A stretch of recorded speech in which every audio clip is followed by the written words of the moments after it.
In baseball news, Phillies star Kyle Schwarber is not starting tonight due to illness. The Phils have won 4 straight. They're hosting the Reds. Schwarber with 20 home runs already to go with his .230 batting average. Phils out to a 1-0 lead in the first. The Braves have activated outfielder Ronald Acuna already after his strained hamstring. Atlanta scoreless end of 1 at the Marlins. The Rays are first place in the AL East, now 3 games over the Yankees, and the Rays are already winning again tonight, 1-0 against the Orioles in the top of the second. Cleveland at Detroit will be on FS1. They're in a delay at the start. NBA playoffs, Game 1 of the West Final, still an hour and a half away. Spurs at Thunder. The East Final starts Tuesday. The Pelicans' new head coach is Jamal Mosley. 2 WNBA games tonight. The NHL has a Game 7 to end the second round. Montreal at Buffalo. Nashville could be hosting the Super Bowl in 2030. Vote tomorrow. I'm Steve DeSager.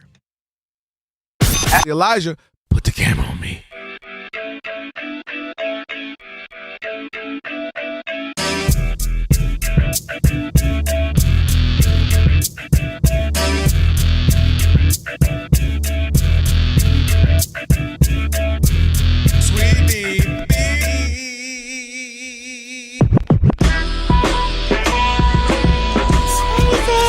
Can this sports writer and this sports fan share a radio show without driving each other crazy? Now, live from the Fox Sports Radio studios, here's Fox Sports Radio's Odd Couple, Rob Parker and Kelvin Washington.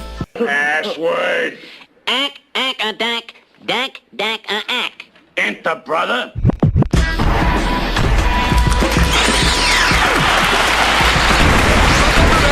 thing, like I was saying, Ephraim, welcome. What is up? Yo, we got a great show lined up for you. It's the Odd Couple. Rob is, I don't even know where Rob is. Where is he? Actually don't know where he is. Elijah, anybody know where he is? Anybody got an APB? I don't want to explicitly tell you. Okay, well, I don't know where Rob is. Rob Parker is off. Ephraim Salaam is in.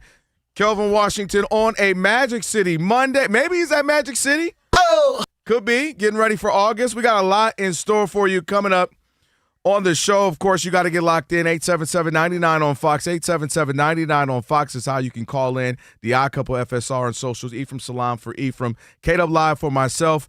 Big show on the way. We have, of course, some NBA conversations to be had. We've got a new MVP. We got some announcements in the NFL. Some people are coming back, Ephraim. All right. Yeah, that's right. We'll talk about that as well. And to get you ready for a big Game 1 Western Conference Finals, you have the Thunder going to be hosting the Spurs. That should be a great one right there. It's one of the few times when the Thunder are matched up that people are like, I don't know. I can't wait for this. So a lot of people are saying this is one of the more coveted series we've had in quite some time. So a whole lot to get to on the Odd Couple on this Magic City Monday. By the way, be sure to check us out on YouTube. Elijah's got us looking good right now on here. All you got to do is search the Odd Couple FSR on YouTube. Yes, you look good, Ephraim. Thumbs up, like, share, comment, all that good stuff. Hit us up. Let's welcome in the Odd Couple crew. Wait, hold on, Kelvin. Yeah. You got to intro Ephraim better. Let me do it. And right tackle from San Diego State, number 74, Ephraim Salaam. What'd you do after that? Did you have That's right. different handshakes with every player? What No, that was the Super Bowl, and I was running out, and I kept thinking, God, please don't. My legs were numb. Okay. I was so nervous and of course. excited. I'm a 22-year-old kid starting in the Super Bowl, and I was like, just please don't fall. Just please don't fall. Please don't fall. You didn't fall. No. How'd you perform? I did okay. The streets just gave me some info, so I want to see if you're gonna be honest. I messed up early in that game, and it set the tone for something. And thinking back now, after playing 12 more years after that, I'm like, God, I was stupid. I had been doing so well all year. The game got to me. It was too big, man. No. It was too big for me. That's real. I didn't play awful, but I didn't play my best game in the biggest game. You know what's hard about that too? Ephraim, you didn't even have to got play. choices.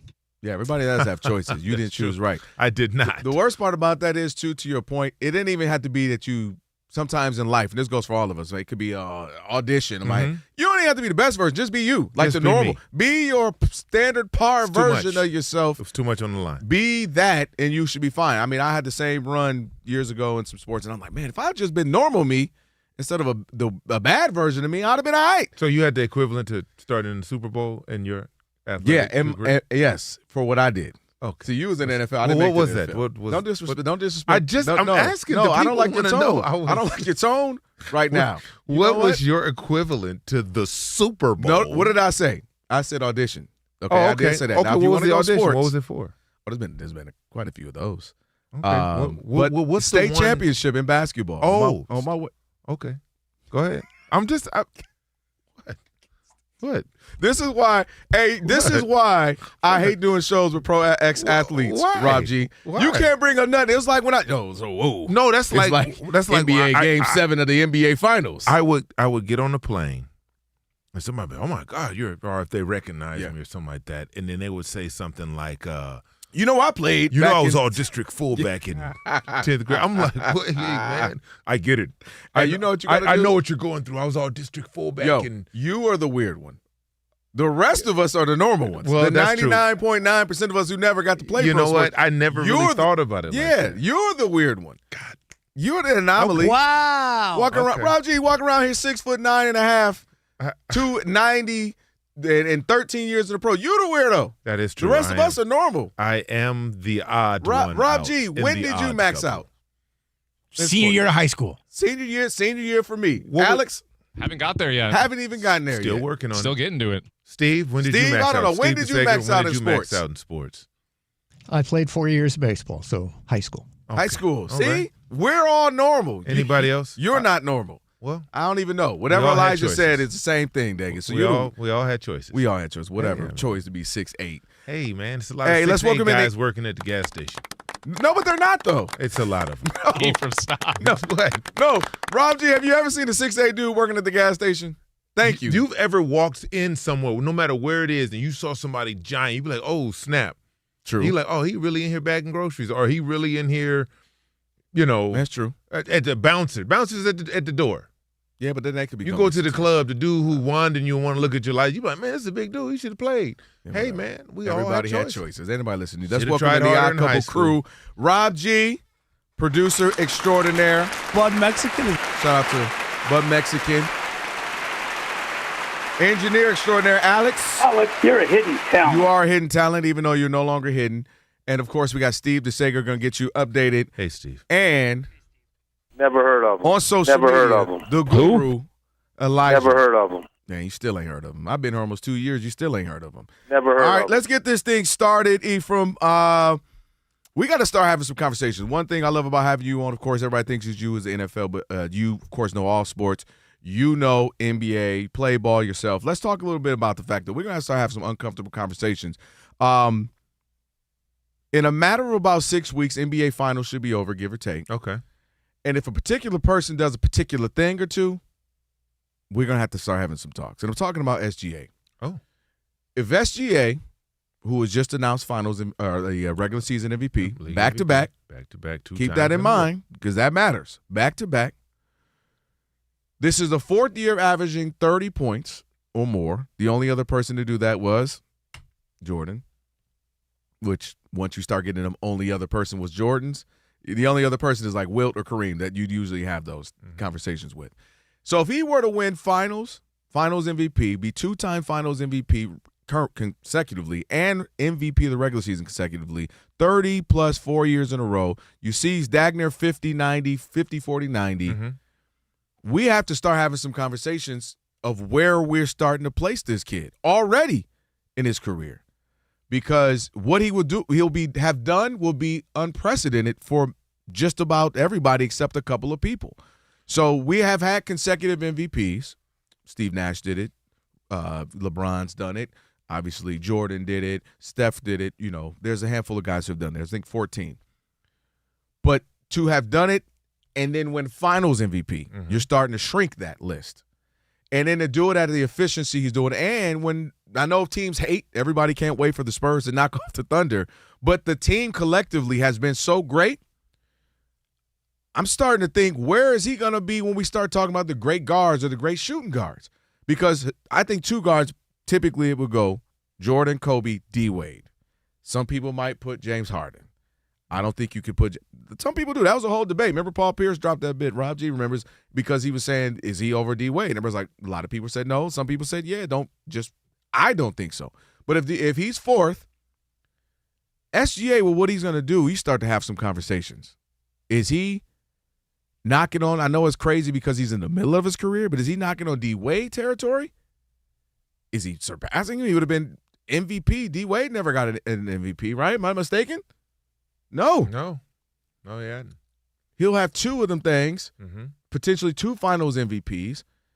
Obviously, all pros, all NBA, all the all-stars, all that. It gets scary where he will be. And you will start to say he's already looking at maybe fourth already. It's crazy, but It's crazy. But it may be the case in about 6 weeks or so. The caveat to that is it's crazy to start having that conversation right now because, in my opinion, I don't think they're going to the finals. Oh. I don't think they're going to beat the Spurs. And so with all of that you said, there was a lot of if and when in that. So if they do beat the Spurs and they win the NBA championship, and if he's finals MVP, then yes. Now we have to start talking about him like, okay, where does he fit? Is he in the top 10 all time already? Or does he need more to get into the top 10 all time? And a lot of those lists are predicated on whether or not what type of players you identify with. Right? You mean like your era? No, it's not even an era. It's the style of play that has a lot to do with it. Like for me, when you talk about great players and you talk about MVP players, my criteria is obviously different than the voters. So my criteria is be all NBA, offensive and defensively. And defensively. Yes. One of the three teams, first, second, or third team. I don't think SGA will make it, but he's not. He's a good defender. He's not going to make it. He's a really good defender. He's but not a really good defender. He's not. His team is a really good defensive they're a great team. Defensive team. I think he's a good defender. He's not, though. And that's my one knock. And it's not to take anything away from his game. That's just not what he does. So Luka will never win one with you then? If we're going by this standard, Luka. Yeah, that's the whole – it's the reason he's been – now everyone who's in the running with Luka the last 3 years, he's been, in the top three. They've been better defenders than him. And then Joker should never win. Right? No, but Joker leads the league in rebounding, leads the league in assists, leads the league I'm saying he ain't no all defensive nothing. No, but he's a formidable defender. He's not guarding guards.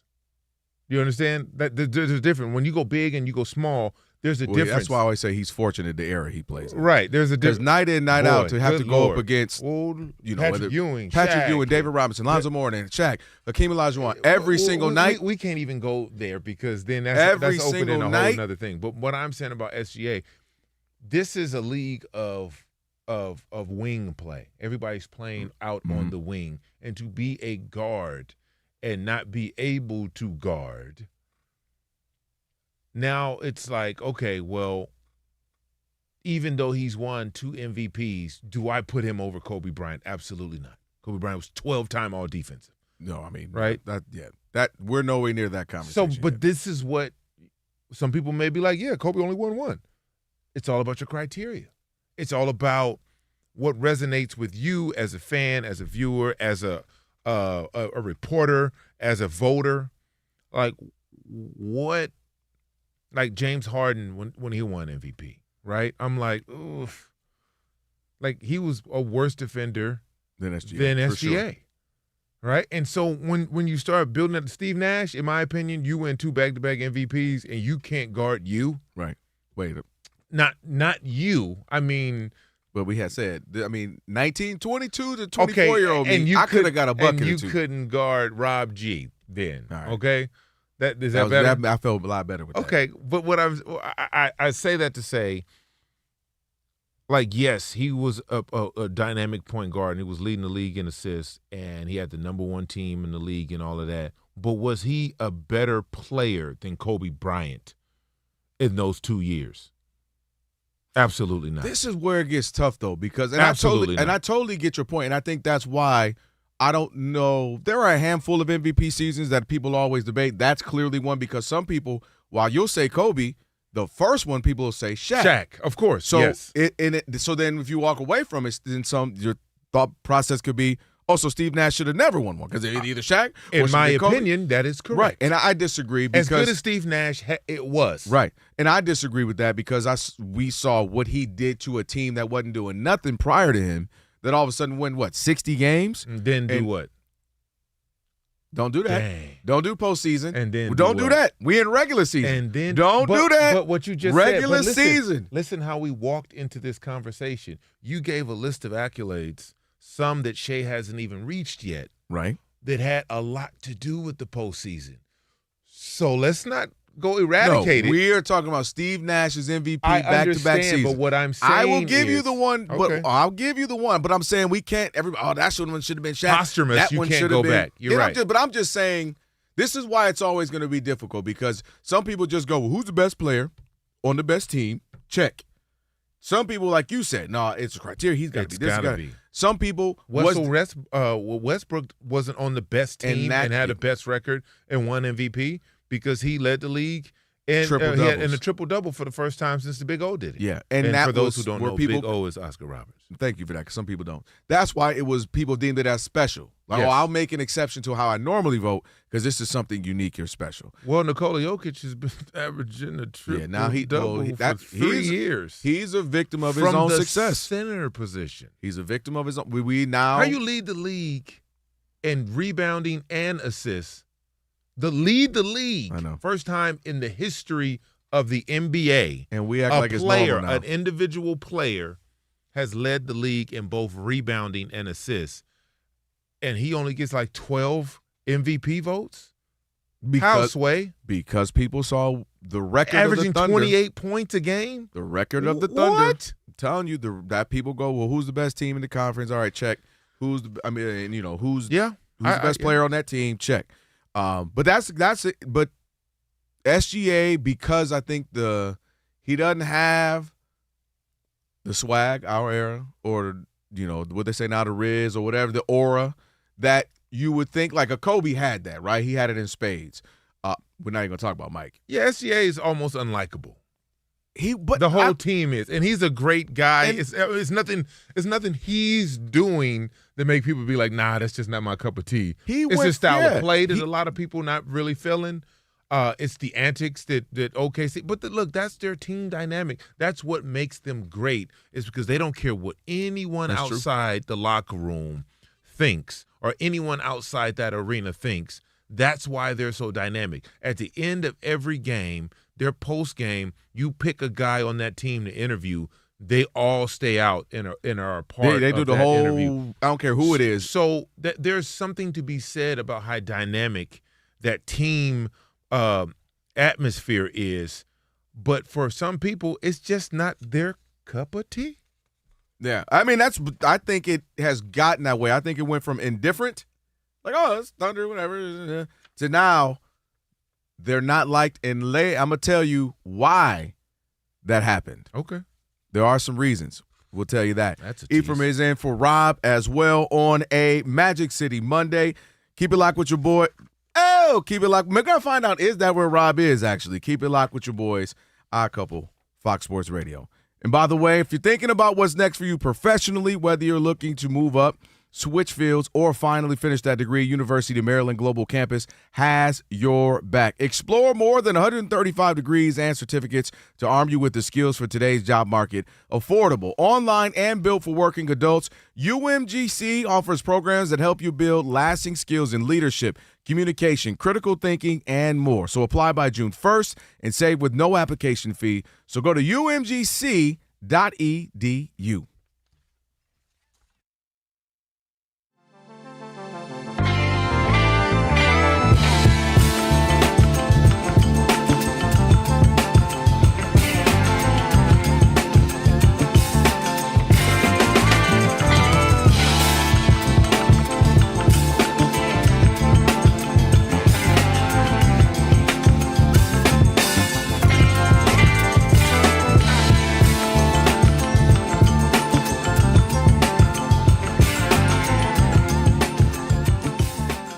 Deion Sanders has the most famous son quarterback in football right now.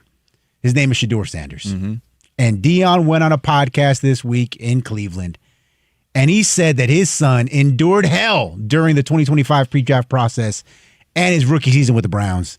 Take a listen. When he take off his shirt, I see the scars on his back, that he's been through hell, but he's made it through hell. See, a lot of people stop in the middle when they're walking through it. He kept going. And he matured, not like he was a child, but matured spiritually. Well, understand, you can't force this. I got news for Deion. It was hell watching Shedeur. Are you kidding me? It is unbelievable where we are. Shedeur had one of the worst rookie seasons as a quarterback in the history of the NFL.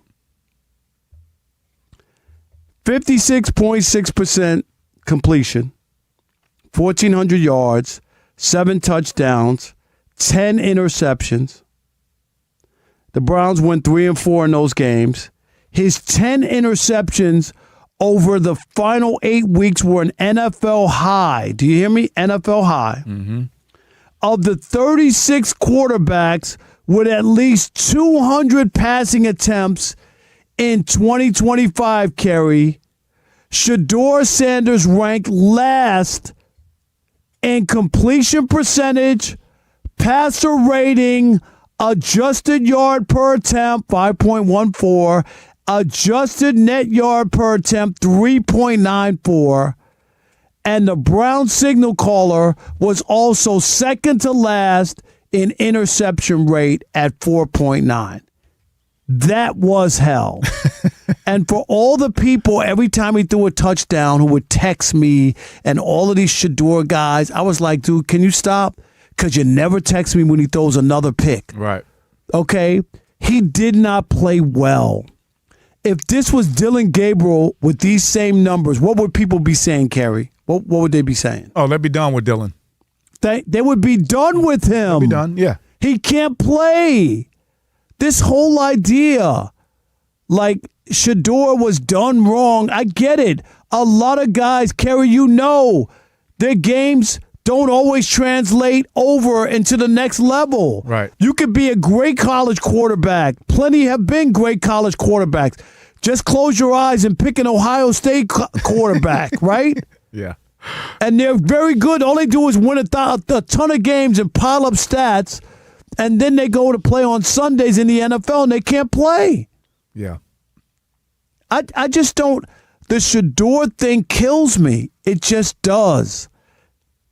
Rob, I think two things can be true here, and I think they both are. Shedeur did go through hell, but partly due to his own shenanigans and his own ways as well. Like the fact that they don't take any responsibility for their own accountability is part of the problem with the Sanders, because there is truth to this. But when you continue to speak on only the things that have been done to you as a person, as an individual, I think that starts to wear on people, and you start to swing to the other side, right, and look at what you're talking about right now. Like, he didn't play well either, and take some responsibility for, yes, you went through fire and you came out on the other end of that, and you're a better person. That can be true. But also now it's time to be the best version of yourself as a player, as an NFL guy, as you can. And right now, the sample size that we have of Shedeur wasn't really good football. So he's going to have to get better at that. And I think if he does and he plays better, then these conversations will be a little bit easier to have, in my opinion. I get it, but you can't have it both ways. Mm-hmm. If Judy had an interception, you know what I mean, a ball thrown his way and something happened, they would blame him. Yeah. It was never Shedeur. Oh, it's the game plan. Oh, they're setting him up to fail. Yeah. Kerry, come on, man. Too many people have jobs in the. Kerry, can you explain to people, like you're a general manager, you're a coach. Really, when the Seattle Seahawks signed Matt Flynn, they thought they had their quarterback, right? That's right. And Russell Wilson showed up, and what'd they do? They told Matt Flynn to hit the road, just like that. Yeah. Nope, done. This is the guy. and you pick the guy, and Russell Wilson won you a Super Bowl, got you to a second one, okay? Yep. So don't tell me that there's some grand scheme plan behind the NFL to keep Shedeur Sanders so that he can't play.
Wasn't on the air, was it? Which it was. Yeah, Glorilla kind of takes over on Mondays on a Magic City Monday. Get 'em, It is Glo. a Magic City Monday.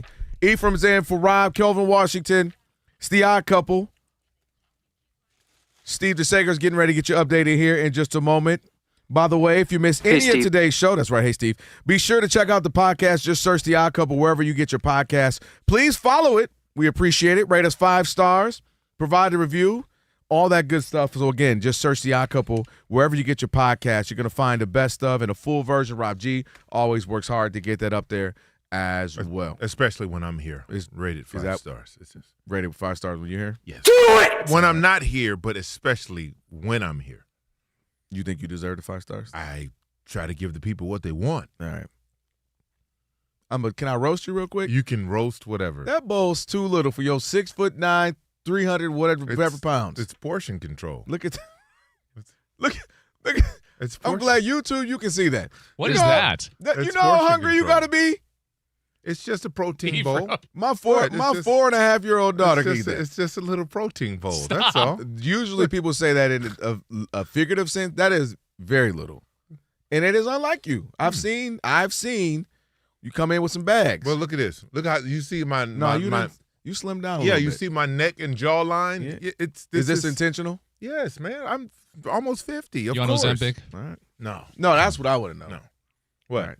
I'm on Ozempic? You fighting out here alone? You like me just fighting it? All right. Really? What? Okay, little man. See that? See, this is what I mean. You can't see all right, nothing. little fella. And this is what I mean. It's all. Hey, man, get in my pocket. It's all relative too, right? You say that, then the next person's like, "Hey, man, Dub, everything all right?" You look like you might need to lose a little. This is what I mean. Life is relative. Get next to you, it's little man. Get next to somebody, man. You Well, I'm 6'8", man. Whatever. That's why your stomach grumbling. You still hungry over there. All right, Steve DeSager now, and then like I asked you, is there a particular reason why the Thunder is getting so much hate? We'll tell you that. Hey, Steve. Well, we look forward to Game 1 of the West Finals tonight. It's not going to tip off for more than an hour from now, but the conference finals will get underway in the NBA playoffs with a San Antonio at Oklahoma City matchup. The Spurs did go 4-1 head-to-head with OKC in the regular season. So Oklahoma City, in early February, was 1-4 against the Spurs, 39-8 against the rest of the league. De'Aaron Fox is expected to play in Game 1, according to his team. He has had an ankle injury. Luke Cornett of San Antonio, according to The Athletic, will try to play despite a foot injury. Jalen Williams is back for Oklahoma City after the hamstring injury. He had said he's healthy this past week. He missed their last 6 games with the strained hamstring. Reportedly, there is no strict minutes cap for his return. And the Knicks' OG Anunoby, who's been out with a hamstring injury, is listed as probable for Tuesday's Game 1 of the East Finals when New York hosts Cleveland. The Knicks have won 7 in a row. OG Anunoby's been practicing fully since Friday. His first practices since the hamstring injury. He missed their last 2 games. He averaged 17 points a game this season. Each conference final will have games every other night, never more than one night off between games for each series. The finals start June 3rd. NBA Draft's first round June 23rd. The Pelicans have a new head coach. It's Jamal Mosley, who was just fired by Orlando after 5 years there. In the past 3 seasons, he averaged 44 wins per campaign, lost in the first round 3 times. His Magic team blew a 3-1 lead in the first round this year against the Pistons, despite leading Game 7 by 24 points. 2 WNBA games tonight in a half hour. It's Dallas hosting Washington. In the NHL, there's a Game 7 to end the second round, starting up in mere minutes. Montreal at Buffalo. Montreal led on Saturday night 3-1 after about 10 minutes, and the Sabres, facing elimination, pulled their starting goalie, didn't allow another goal the rest of the night, and won 8-3. The East Final will start Thursday in Raleigh. The West Final will have Colorado against Vegas. That Game 1 will be Wednesday in Denver. Cardinals quarterback Jacoby Brissett did not attend the start of OTAs. He wants a pay raise. The Steelers officially re-signed quarterback Aaron Rodgers. Nashville could be hosting the Super Bowl in its new stadium in 2030. NFL owners will vote on it Tuesday. Back to you. All right, thank you so much, Steve. Appreciate it. Odd couple. Ephraim Salaam in for Rob. Kelvin Washington on a Magic City Monday. As you just heard Steve talking about there, we got the big Western Conference Finals getting ready to kick off here. Can I ask you a question? Yeah. Have you ever been to Magic City? No. Oh. I tried many moons ago and just didn't feel right. No. I tried to get in. Oh, they wouldn't let you in. Yeah, I think I was too broke then. Like, they were like, whatever they wanted to get in. I said, cool. We gonna head on out. We gonna head on out. How much to get in? Yeah, we gonna head on out. Yeah, that was man. Atlanta. You were there. You got there what year? 98. So you know. Oh, if you were young and black in America from like 95 to 2015, popping out there. Atlanta was. Come on, man. Had to get out of there. Yeah. Good Lord. Is Magic City Monday when you tell stories of Magic City, or is that like Alex, the after show? Hit me with the storytelling time. No, you can give us one. Oh man, you can leave out all names.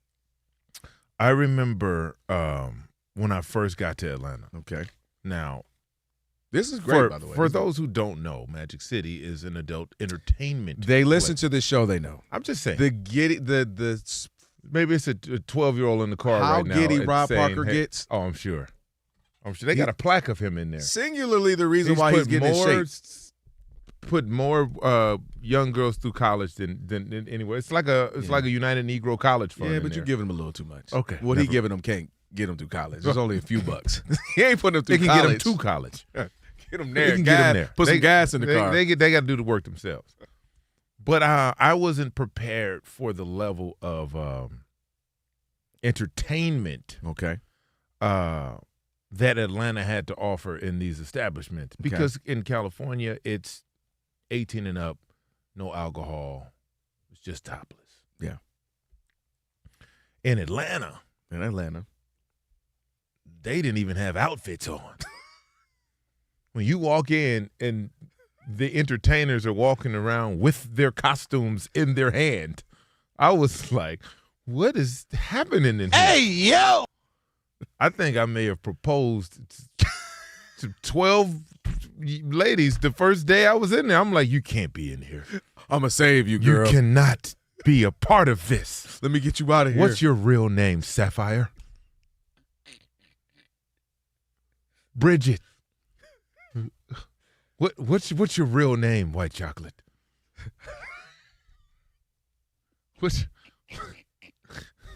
Come on, Chastity. Let me break you free. Come on, Cinnamon. What's your real name? What's your real name? Sam. Why are you here? Let me save you.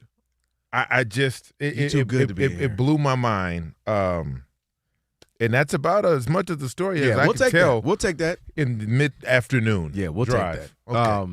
All we need to know for those who are watching on YouTube and those who are watching the podcast and stuff is the gaze in your eyes. Like you look like when you go back. You know when you go past back, me, like I wasn't here. Like if I were to say, "Hey man, explain to me the night of your state championship game," you'd be like, "Man." Well, before I knew someone named Ephraim Salaam who allowed me to have my magical moment, who didn't rain on my parade, who let us normal mortal humans have our moments. Hey, man. What do you think is more common right now? Okay. People driving, listening, who won a state championship or were in the Super Bowl. State championship. Then let us have our moment. I'm telling you. Okay, you're right. That's how your eyes glaze over Okay. when you like, man, I came down with 7 seconds left, and I crossed over from the left to right, and went tween, and Tween hezzy. you know what I mean? So No. I get it. Yeah, I get it. You that's hit me the with level of reflection that I had right there. Yeah. I've been out the game for 25 years That's almost. why you got I've out been the married game. me and my wife been together 23 years. So all I have is reflection. I got you. Trust me. I get it, brother. All right. Are we going to be reflecting on this? So this is what I want to get to. I brought this up to you. I would say 2 years ago, Thunder were kind of, the young pups. All right, that's cute.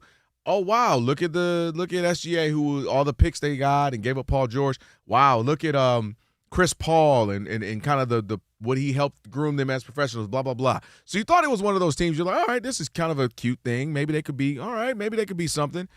And then last year, I think they win and people are indifferent. People thought, oh, man, it should have been the Nuggets going back again to the championship or this, that, and the other, or man. But this year, I think because you win, right now you get some people who don't like you just because you win. That's just natural with anything in life.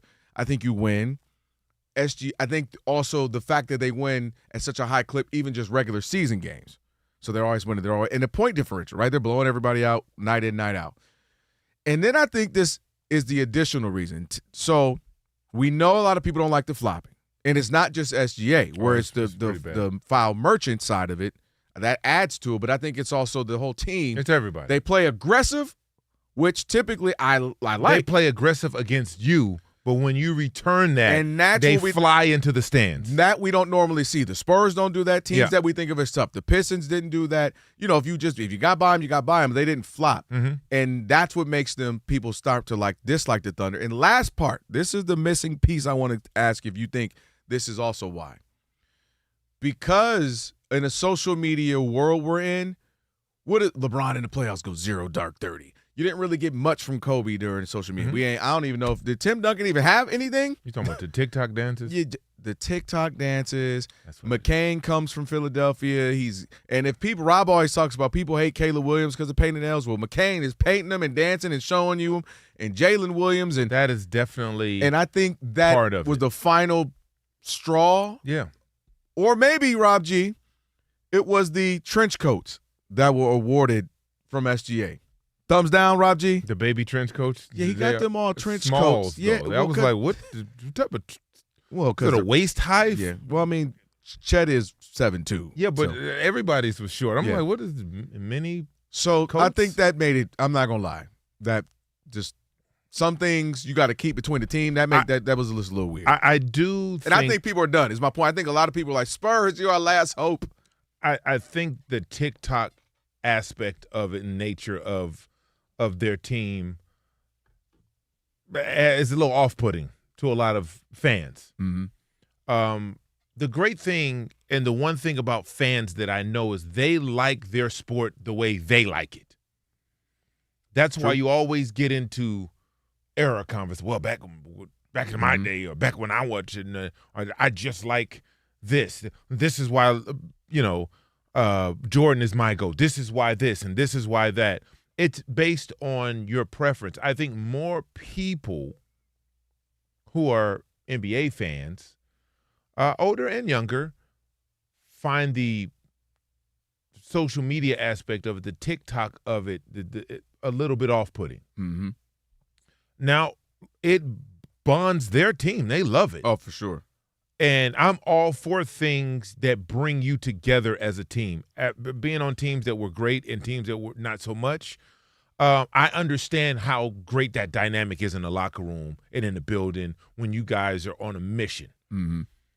That's tremendous. Now, it may not be everyone's cup of tea, and the type of, hatred that people have for OKC, it seems like it's a bit too much. The foul, the flopping, the TikTok, it's, that's just not my brand of basketball. A lot of people didn't like the way James Harden played basketball when he was scoring 34, 35. Series. All right, because he would give so much offensively and zero defensively. And if you're a basketball purist, you're watching this like, man, But in SGA's case, his team is full of defensive dynamos. Mm-hmm. So you can hide him. Caruso can guard 1 through 5. He's not going to be able to guard the 5 this series. We'll get to that. Jalen Williams, Lou Dort, all of these guys are Williams, Chet, Isaac, everyone. They're 12 deep, and there's very few teams that can play 12 guys and not miss a beat. That's what makes them dangerous. I don't know how my gosh. Then they go get Mitchell. All of a sudden, he's looking like, goodness. I'm like, how do they keep getting players? And then they got a draft pick. Yep. So, yeah, they're insane. But I think a lot of people are looking at the Spurs as the last hope because the thought process is I believe the Thunder are going to win in a 6 or 7 game, hopefully classic series. Mm-hmm. I don't think whoever comes out of the East, now Cavs or Knicks, will have enough. I think they will surprise people. Meaning make it a much tougher, just like nobody would have thought the Pacers would have taken it to Game 7. That's true. And had I told you if Halliburton doesn't blow out his tire. I think the Pacers win that game. That's what I'm saying. So I do think it's going to be a lot closer than people want to. They're going to, if the Spurs win, it's a wrap. If the Thunder win, it's a wrap. They're going to, I'm like, I do think whoever gets there, and I believe it's going to be the Knicks between the two teams, but I think it'll be a much tougher than people expect. But a lot of people it's a lot riding on the Spurs to get rid of the quote-unquote unethical basketball, get rid of this ticky-tacky team, get rid of this floppy team, flopping all over the place. And I think it's just always interesting to me how when you win a lot, what will the narrative become? Yeah. If you're the Warriors, it was so fun, right? The Splash Brothers, everybody loved them. I didn't. I hated them, but I'm a Laker fan. But go ahead. Yeah. Then it became, look at Steph Curry. Chewing on his mouthpiece. He think he too cool. Throwing his mouthpiece.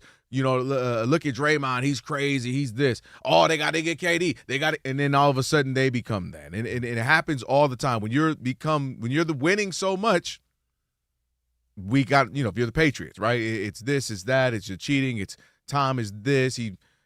We start to hate you for something. Well, they were cheating. They were cheating. Go ahead. I didn't say the reasons aren't also invalid. Right. But we start to dislike you and I for think reasons. the reasons are valid for the Thunder? For the hatred of the Thunder. I mean, if you're a basketball player and you see the flopping around, you see, the Game 3 of against the Lakers, the officiating, I couldn't even believe it, bro. It was, my wife was like, wait, what's going on? Like, it was that bad. And then for them to come and do the press conference like the more physical team, which was crazy, I was like, by the way. SGA what? He didn't say that during the post game with the sideline report. I forget who it was, so forgive me.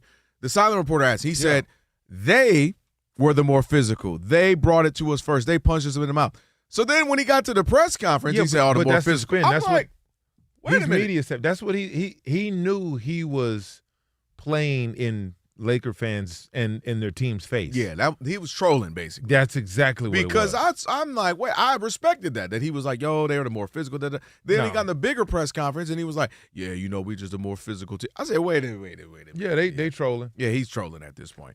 All right, on the way, we got your tire rack play of the day. Plus, what did we learn from a non-basketball football sporting event that got some huge ratings? You're the perfect person to have here to ask that question. Ephraim's in for Rob. It is the Odd Couple on a Magic City Monday. Kelvin Washington, stick with your boys, Fox Sports Radio.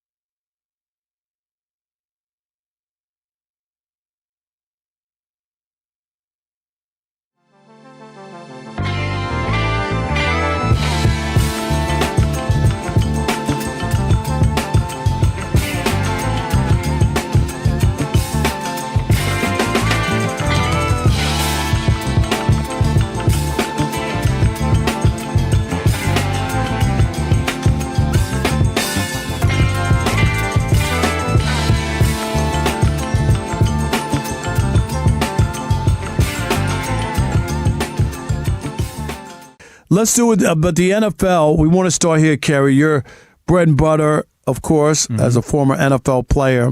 The schedule came out, and, of course, people are looking at all kinds of stuff. And, Rob G., there is one glaring thing to this schedule, that you can enlighten us on.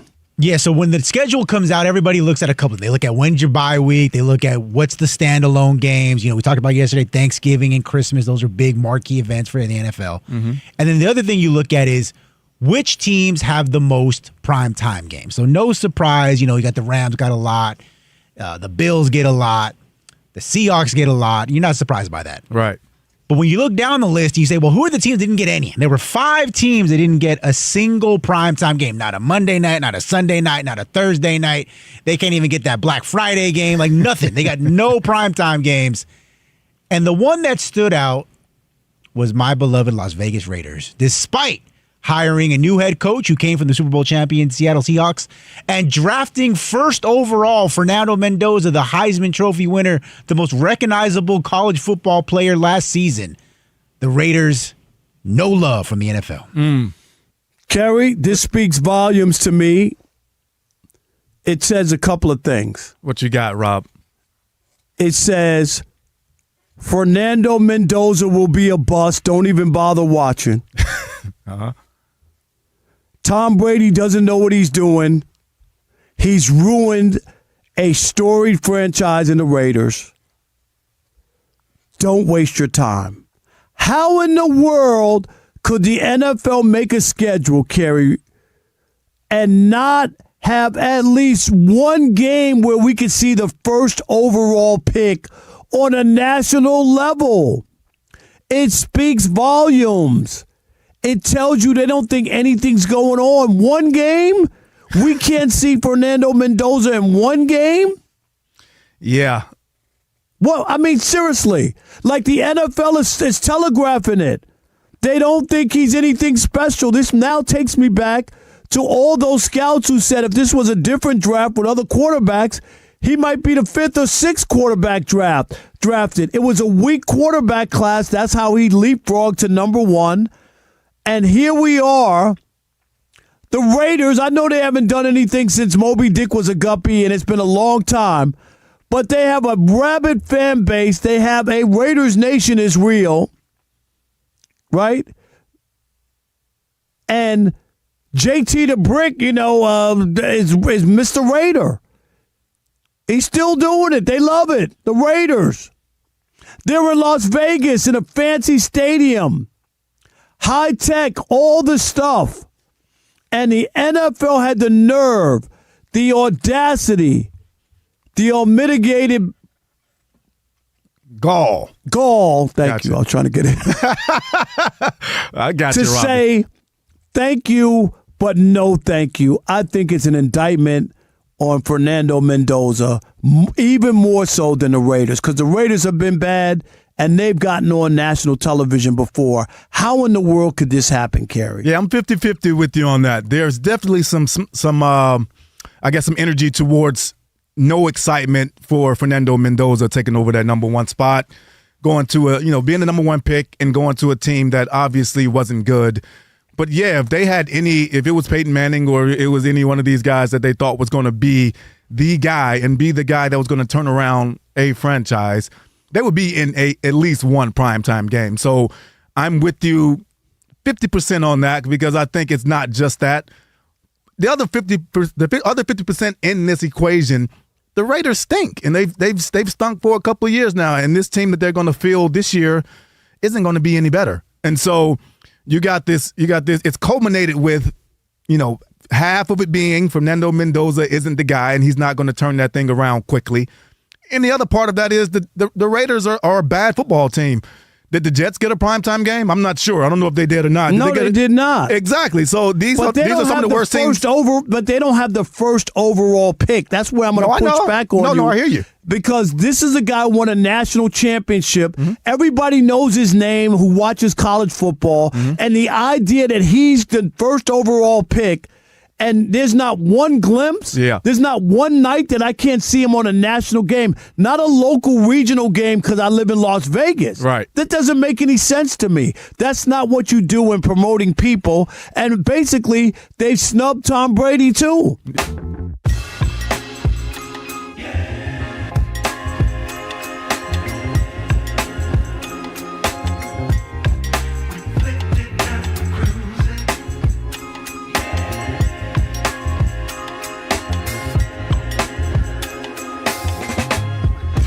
I hit it so good today. It was fun.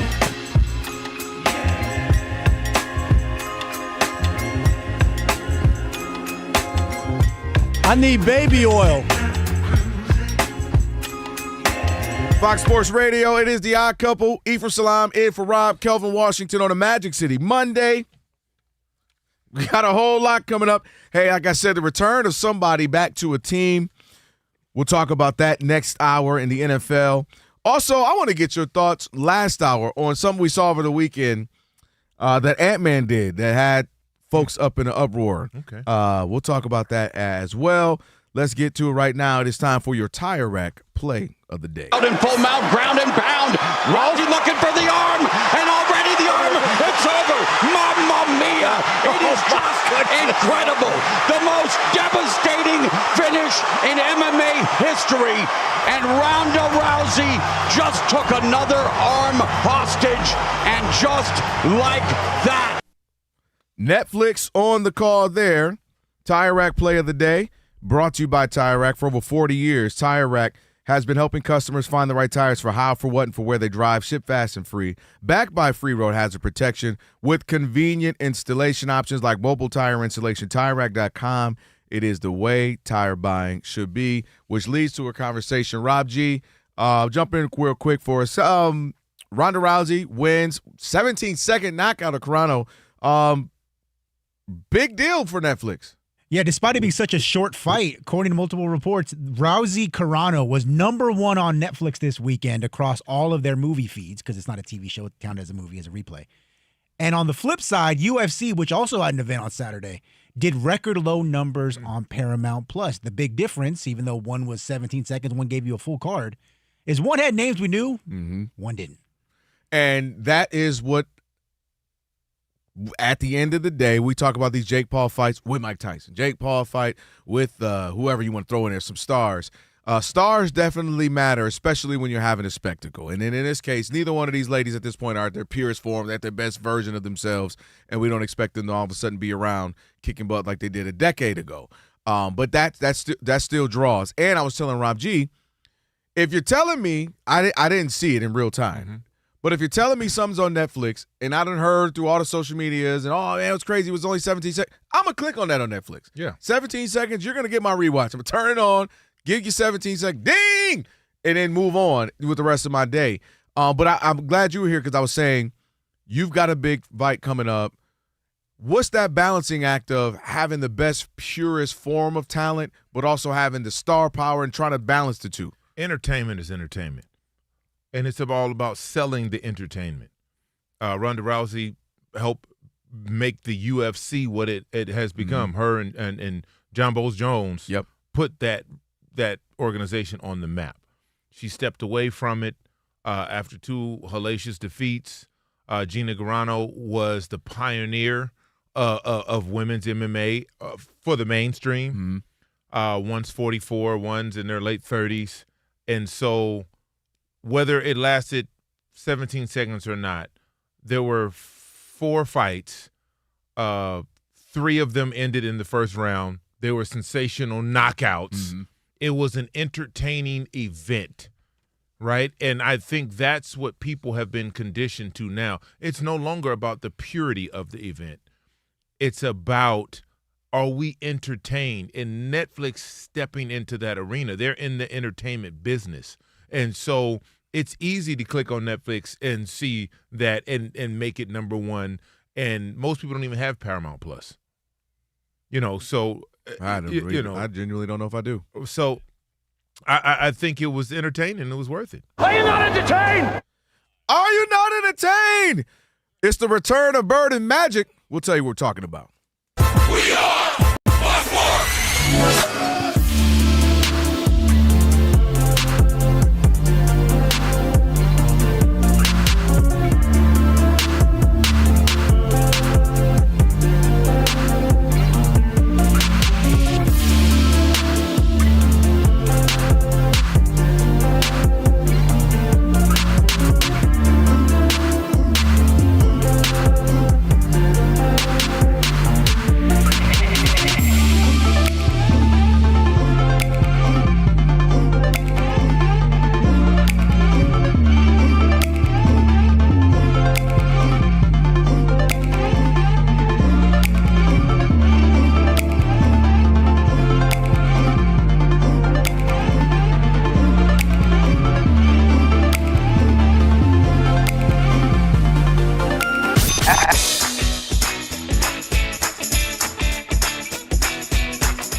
Odd Couple. You know what time it is. It's your boys. Let's get it.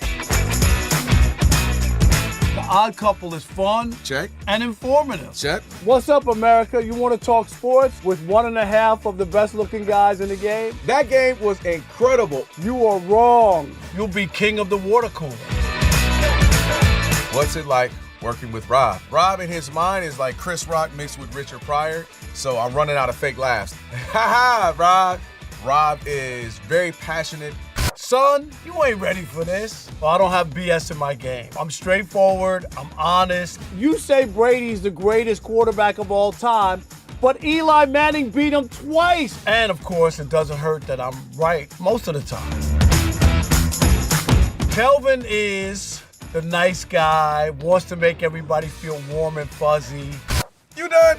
Let me tell you the truth. I bring the energy, a youthful energy. Rob's not gonna see this, is he? And I bring an honest opinion. Michael Jordan, I can't take it anymore. I need a break. I'm gonna go play baseball. Trash Talking Tuesday is the best. It's a great opportunity for folks to call in and they get to trash whomever. Who you trashing, Roger? I'm trashing LeBron James and Michael Jordan. Oh, okay. They can't even hold Wilt Chamberlain's shoes. Stop talking about the king like that. It's a new era. Let LeBron be the best, please. I only recognize one king in the United States, and that's Burger King.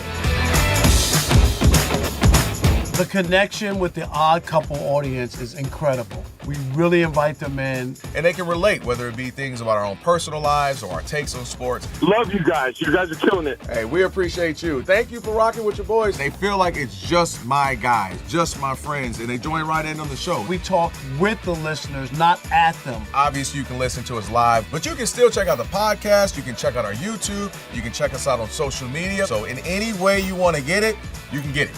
Yes. There's some yelling. It is some hot takes. It's a whole lot of fun. I'll give you that. It is fun. I agree. Begrudgingly. The Odd Couple. Sports talk that's too good and too fun.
Game 1 of the NBA's West Finals is tonight. Tip-off in about 40 minutes. Spurs at Thunder. San Antonio's head coach had said earlier today the expectation was for De'Aaron Fox to play despite the recent sprained ankle. However, multiple reports says he had been ruled out for Game 1 tonight. Meanwhile, back for OKC from the strained hamstring, Jalen Williams. The East Final starts Tuesday, Cleveland at New York. The Pelicans have a new head coach, Jamal Mosley, who was just fired by Orlando. In the NHL playoffs, a Game 7 to end the second round is underway. An early goal for Montreal. Canadians lead 1-0 at Buffalo mid-first period. The East Final will start Thursday in Raleigh against Carolina. Cardinals quarterback Jacoby Brissett upset, did not attend the start of OTAs. He wants a pay raise. In Major League Baseball, it's the Rays 8-1 over the Orioles in the 5th inning. Yankees up 1-0 on Toronto in the 4th. I'm Steve DeSager.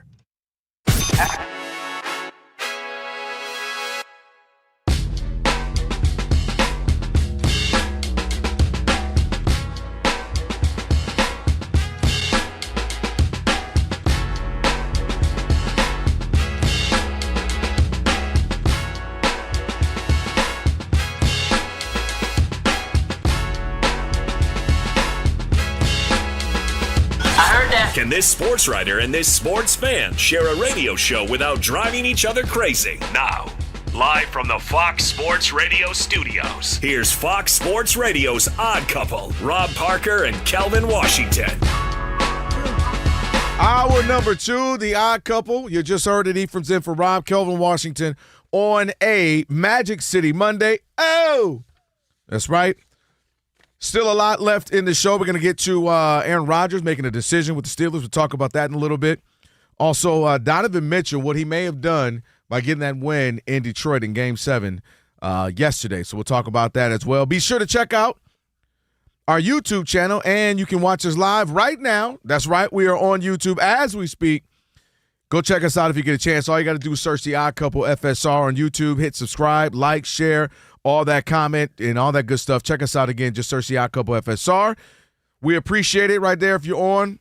Shout out to you. Appreciate it as always. Let's get to – Can I ask you a question? Yes. What would be our intro?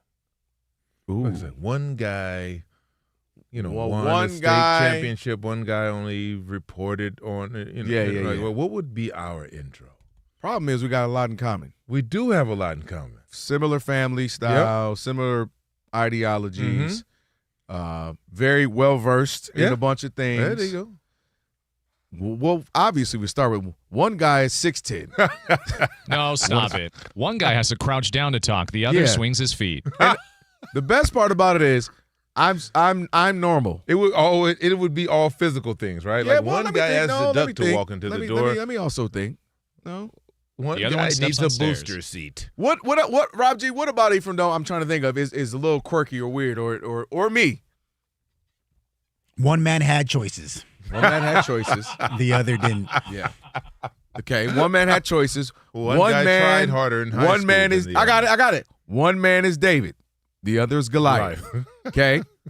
What else? One man writes hit television shows. The other one watches. There you go. Ooh, that was good. Even though you're gonna put me on one, but that whatever. I will. It's neither here nor there. You know what's funny is Kelvin thinks being on a reality TV show episode of like The Family Feud or The Wheel of Fortune counts as being on TV. That does not count. No. Okay, let me ask you: does hosting a full season of a show count? Does it count as being on TV? Yeah. If you're the host, Yes. then yes. Okay, thank you. Season Yes. 2, Spartan Ultimate Team Challenge, hosted by your boy and Apollo. Okay. On yeah. And they canceled it right after that one? They did. No, Oh. I could tell you what happened off the air. Okay. You'll appreciate that story. It's Oh. very businessy. All right. What else? We got to come up with one more. Well, you got way more money, but I'm okay. You guys have to build this in to whenever I'm filling in, and we'll have it. We'll have it. One guy. Yeah, I got to think of something else. Something gonna come up in the next we 2 gotta hours. make something make you sound better. Like one guy's got multiple Emmys. Yes, there we go. That's a good point. The other One guy guy- watches the Emmys. Yes, Ooh, yeah. I like that. Yeah. See, but that's this good. is why, Rob G, you better stop it. Why? You know what I told you earlier today. You keep playing with me. I know. I told Rob G, that's my guy over there. He's looking out for me. Okay. So one day I told Rob Parker, because he switched his little thing because he got another Hall of Fame or whatever. So he's like, one guy is Hall of Fame, the other not. I told him, I said, all right. Rob G was like, you better flex those awards. I want them to bring all my TV awards in here. We're going to take up half And of it's this just thing. right It's up gonna here be on all up in YouTube here. for It's all gonna of be them to Dodgers here and 2 Emmys here. It's going to be a couple Golden Mics and a couple LA Press Club awards. And, Now, the Emmys you won, were you the only one in the category, or was it? Don't do that. Don't do that. I'm asked. I don't. Don't do that. This is a real question. I don't know. Okay. I've never. See? One of us gives real compliments. The other don't. One of us gives backstabbing compliments, backhanded. The other one is not. I'm gonna bring them Monday. I'm gonna just. And you Put already him know out there. Rob. Just have him Rob's up gonna there. be. He's gonna find some way to hate on him. you know. They got a and Rob G knows. He tried as soon as you brought it up. Yep, because he God forbid somebody else do something. There's a media box named after me. Rob G, no, I'm sitting on some stuff with that stuff. Don't do. You got to stop right now. You want to go sit in my press box? Shut up. Just stop. There's a QR code. Scan it. It tells you about me. Hey, let's get to this. Rob G, there's some people comparing. We had a conversation last hour where we're expecting Western Conference Finals here of a matter of what? Is it an hour or so? No, it's 30 minutes. 30 minutes or so. Yeah. Well, it's going to be an hour. You know how this is going to go. They're going to come out. They're going to have the videos. They're going to do all this. It's going to be an hour. Give them But an award. some people are comparing what could potentially be Wemby and SGA. They're saying this could be Bird versus Magic 2.0. Yeah, big facts. They're talking about this series in the way that we haven't talked about a non-finals matchup in like a decade. Like they're saying this is Harden's Rockets versus KD and Steph's Warriors. This is Steph's Warriors versus KD's Thunder. Like this is Lakers Kings. Heat Celtics. Heat Celtics, And, right? you know. Like this is that kind of matchup where you got one team that's the established champion and the other team that's got what many believe is going to be when he gets one, he's going to get all of them. He's going to be collecting these rings like he's Thanos and Victor Wembanyama. And so ESPN NBA insider Tim Bontemps surveyed a bunch of anonymous scouts, executives, coaches about this series, keys to the game, that kind of thing. And when they were just talking about the series itself, without getting into the X's and O's, you had one anonymous exec saying this has a chance to go down as one of the best series of the past decade, period. Another coach says this is the NBA Finals. And last but not least, we had an anonymous scout saying this is the start, talking about SGA versus Wembanyama, of another Magic Bird. And I get the sentiment, but wrong. Wrong on several accounts. Let's start with the obvious. The fact that I believe the basketball gods was like, you know what? I'm going to give the NBA a boost. It's struggling. We know what's coming off the 70s. Drugs, this, that. The game wasn't the game. And you get two guys who played in college. Come on. You already starting there, that there's some rivalry. Yeah. Two guys played in college who are both going to be absolutely great. We all knew it. One was already the number one pick. He just stayed in college. How you the number one pick and you stayed in college in Bird? And then Magic is the number one pick the next year. So, boom, they come in and they're playing against each other in the NBA. Then you got to lay out the obvious to me to say why this isn't that. You literally had black and white. One black guy, one white guy on different coasts. Literal coast to coast. Boston and L.A. Hollywood versus blue collar. You got Smiling and Showtime versus, grumpy, blue collar in a lunch pail of Larry Bird. I mean, you had everything you could ever dream of in this. Styles of play, like I said, they already have familiarity. Not to mention the fact that they compete for championships, right? When they met the three times, it was for an NBA Finals title. So, to me, it can't be that. However, Laker fan, you'll appreciate this. It, to me, has more of a chance to be Kobe, Tim Duncan, where you all of a sudden have a guy. Oh, that's pretty good. Thank you. Appreciate that. Where you have a guy who's probably going to win a championship if they get through each other. So if I'm Kobe in the Lakers, whether it was Shaq for the first little bit, then obviously he was gone.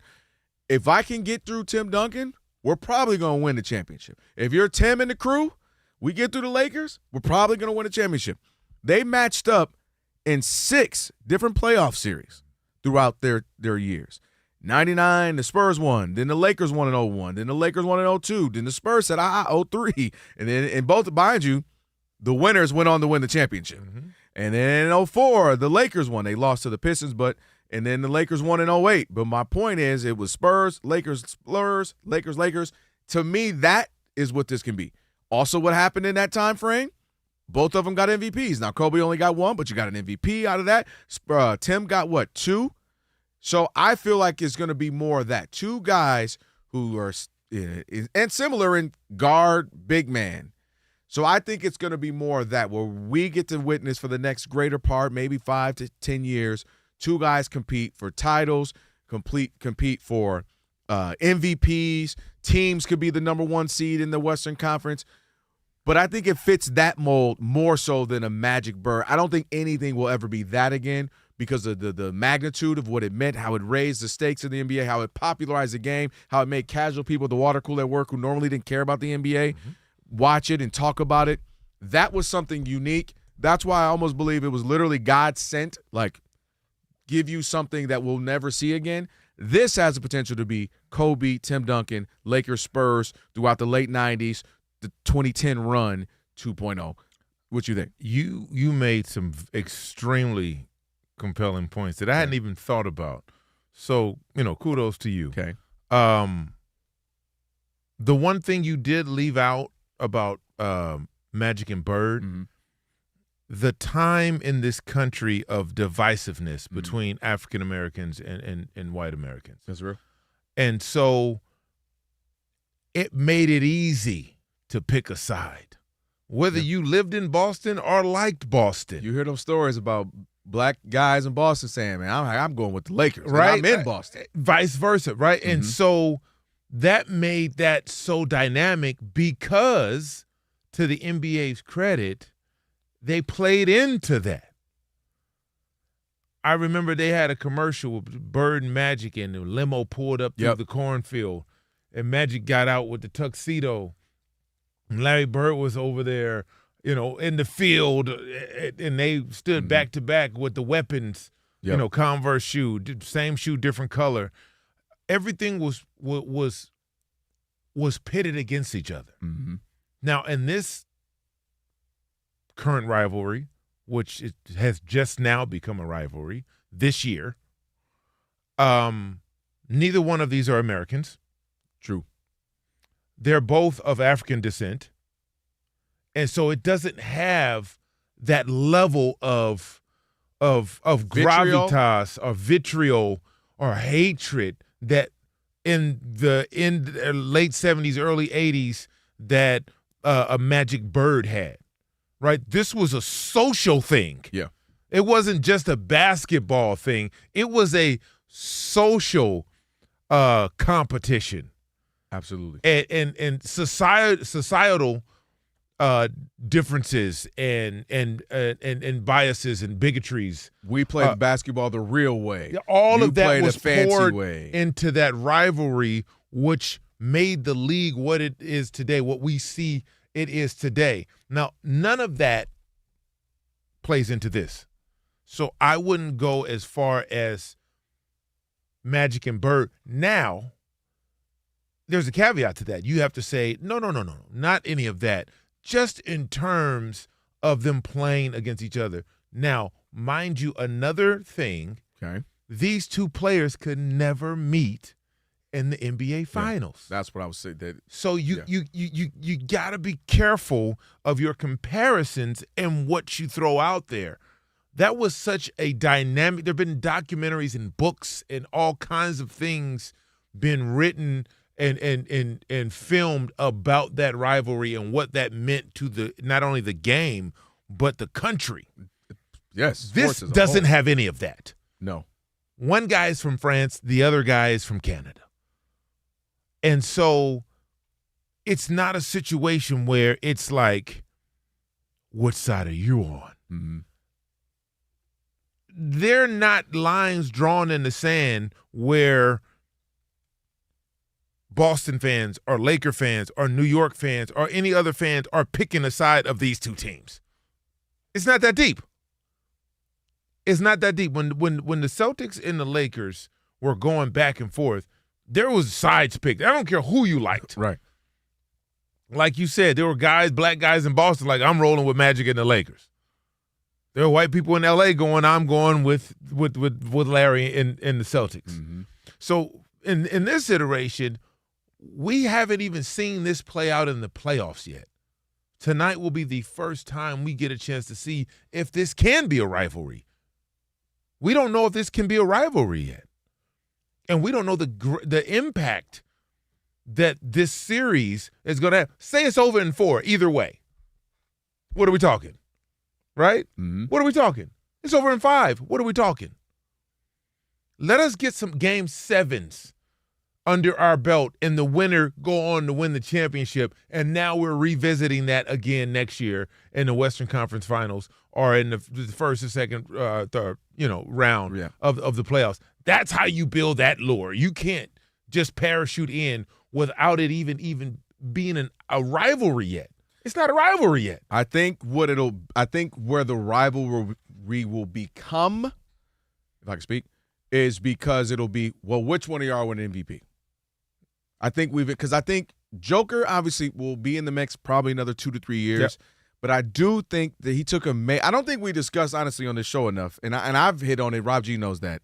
The dent that I believe Joker, just a small one for him, but that you lost to the Timberwolves, that for a couple of games, whatever, didn't have Ant, and even when he played, he was hobbled, and you couldn't beat them. It wasn't a good look. It wasn't a good look, and you got Rudy Gobert out here looking like 7 years ago, Man. Rudy. Oof. And you getting frustrated, you chasing down McDaniels, pushing him. Like, that was a bad look. And I don't think people, because this is why I always say we pick and choose who we want to, the best players who we want to criticize. Steph don't get enough smoke for me when he was coming up, having bad finals, and it's like we moved on. Joker doesn't get to me. Giannis doesn't get it for being the best in the East, yet you never get out of the first round. You're the best player in the Eastern Conference, and you're not regularly in the Eastern Conference Finals. That's tough. Come on, you should be getting some smoke. So my point is, I think that was a nice dent for Joker that I think SGA, just by sheer wins of the team and the numbers he'll put up, he's 27-ish, something like that.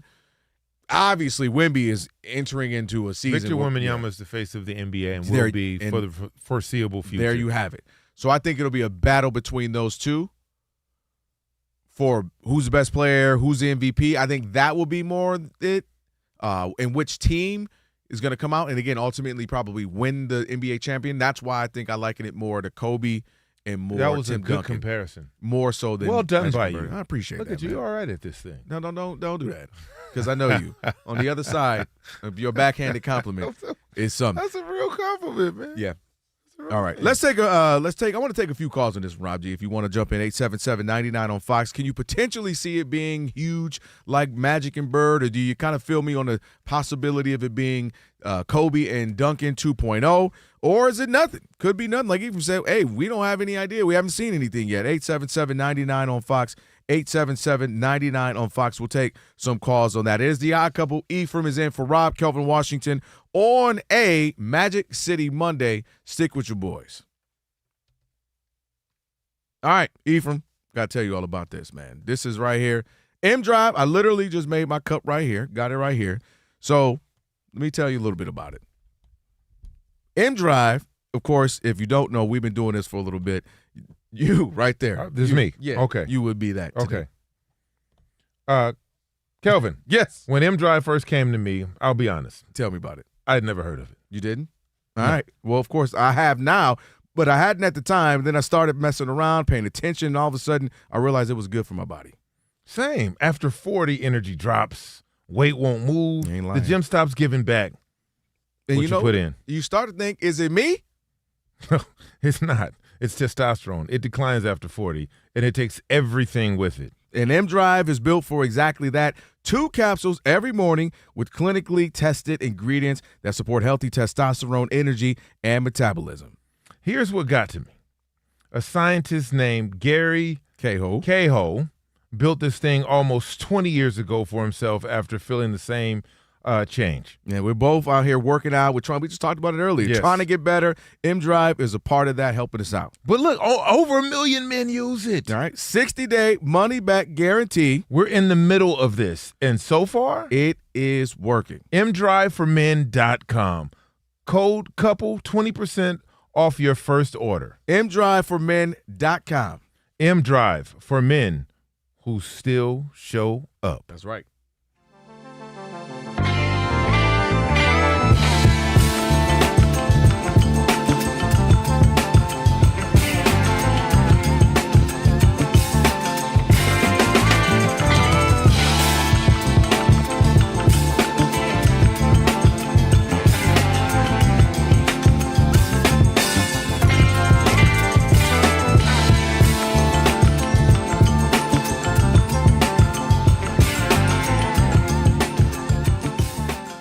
Yeah, NFL schedule release, big story, obviously. Been talking about it for the last hour or so. But another story, an offshoot of that, involves what's going on the TV side of things. Because, as you know, one of the big pushbacks on the NFL in the last basically 2 years is that you have to pay way too much money to watch all these games. Because you got to get it on basic television. You got to get it on cable for ESPN. You got to get Peacock. You got to get Prime. You got to get Netflix now. Like, you got to pay so many different things. And we just like it if we only had one option or two or three options, and that was the end of it. So the NFL, in an effort to, they say streamline, but to me it sounds like to get more money, went up to Netflix and says, hey, we're already giving you a couple of standalone games, some of our best games. We gave you a Black Friday game a couple years ago. We might give you a Thanksgiving Eve game, a Christmas game. How about, instead of you only getting 3 or 4 games a season, why don't we give you an entire NFL regular season slate? Just like Fox has one, and CBS has one, and to a lesser extent, NBC has one. And Netflix said, no, hell no. We have no interest in having 16, 17, 18 weeks worth of football plus a playoff game. We're just fine getting 3 or 4 really good marquee games, and we'll let the linear television folks figure out the rest. Bravo to Netflix, my new hero, pushing back on the NFL, who once again is trying to fleece. Kelvin, the biggest thing going on right now is the NFL is telling people that they want to open up their contracts that they negotiated already. Tell them you better re-up at more money now, even though they already have a number that they've agreed to. No. Let's just rip that up and you pay more now. Otherwise, you'll have to pay more later and you might not get it. They're trying to strong arm people into breaking the contracts that they signed because they want more money now. And how they threaten these people, television execs, is they do what they did with Netflix. These guys and these companies have endless amount of money. So they want more of it, and they want to strong arm a Netflix to try to get the networks, Fox and NBC and CBS and whatever and ESPN to have to cough up more coin. And bravo to Netflix to say, no way, no how, you greedy bastards. No, we're not doing that. We're not interested in doing that. And very seldom do people push back. It's refreshing for them to tell the NFL no. We understand what your product is. We're happy for you, whatever. Take it somewhere else. Yeah. Take it elsewhere. Let somebody else cough up all this coin. Can you imagine signing a deal and telling people you better tear that up and pay more now, otherwise you might not get games later? The goal and what they're trying to do. So Netflix pushing back is the greatest sign. And if Amazon does something or some of these other places push back too, the NFL will have nowhere to go. Like, that's the scary part for them. Well, you know what? Because linear television, last thing, there's just not that much money. You know what I mean? They're already working at a loss to have the games on. At some point, someone's going to say no. And I've said that, I use that equation when we talk about who's going to be the first MLB team or what NFL team is going to say no to a quarterback that's quote-unquote next up. You know how they just, oh, yeah, he's not even the greatest, but he's next up, so I guess I got to break the $58, $60 million with him because he's next up. Or MLB, I want 700 players just because I'm up next. And I always feel like at some point teams are going to be like, nah, man. I got $550 million for you. That's all I can give you. I'm not giving you $750 just because you're next up. And truth be told, you're not even better than the last guy who just got that. And I say that to say Netflix is in an interesting position because I feel like Netflix is NFL in the NFL. They're scarcitying the NFL. They're saying, no, I actually would rather cherry pick the week, cherry pick the game, give me my 5 or 6 or whatever it is, and I can have the game, and my thing can still feel like a moment, a marquee game, like this big Netflix moment. And that's kind of what they're doing with sports. They're like they're dabbling their foot into sports, right? They haven't fully committed where they're having like full-on slates of things. They cherry pick a fight. We'll do this fight. We'll do this Jake Paul thing. We'll do this football thing. We'll have a special Olympic thing or here. Like, they're cherry-picking sports so that it feels like an event, so that because we know how expensive it is to have weekly NFL. So they're kind of using the same scarcity model of the NFL. We only have 17 weeks versus 82 in the NBA, NHL, 162 in baseball. And Netflix is saying, cool, we're going to do the same thing. We will cherry-pick which ones we want.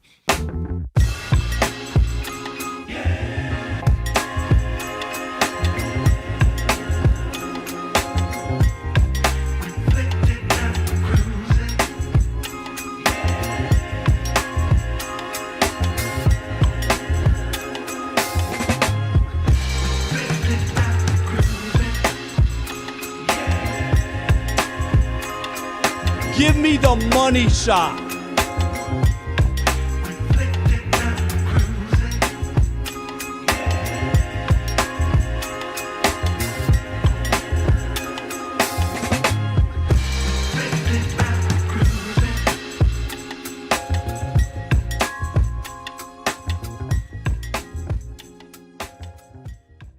Odd couple on a Magic City Monday. Kelvin Washington, Ephraim Salaam, who was in for Rob on this Magic City Monday. After 40, we were just talking about it. The energy drops, the weight hangs on, and you start wondering where the old you went. Well, M-Drive was built for that. Support healthy testosterone, energy, and metabolism. So don't ignore the change. Go to mdriveformen.com. Shout out to Alex. Alex says he's going to take care of me. You can try some too. Did you hit some last time? I did, but I'll make it better. All right. You want to know why? Why? Because M-Drive makes us better. Oh. Can I get a piece of that? Can I get some of that? You can get all that. Oh, hold on. Whoa. We all make choices. Hold up. What? Hold saying you get a whole cup. That sounded crazy. What? Can I get a piece of that? You can get all of that. Get all that. That's abusive. Okay? Abusive? That's abusive. That was flagrant. Ephraim, we go get eat pizza. We're eating the whole thing. Yeah. All right. That was flagrant. He wants the whole thing. All right. Let's take a couple calls before we get to Steve real quick. We're talking about there was a thought process that some anonymous folks in the NBA were saying we could be looking at a Magic and Bird 2.0. I said no, and you agree that's too far, just for several reasons. Yep. But I said maybe possibly a more version of a Kobe and Tim Duncan 2.0. Let's see. We got some calls. 877-99 on Fox.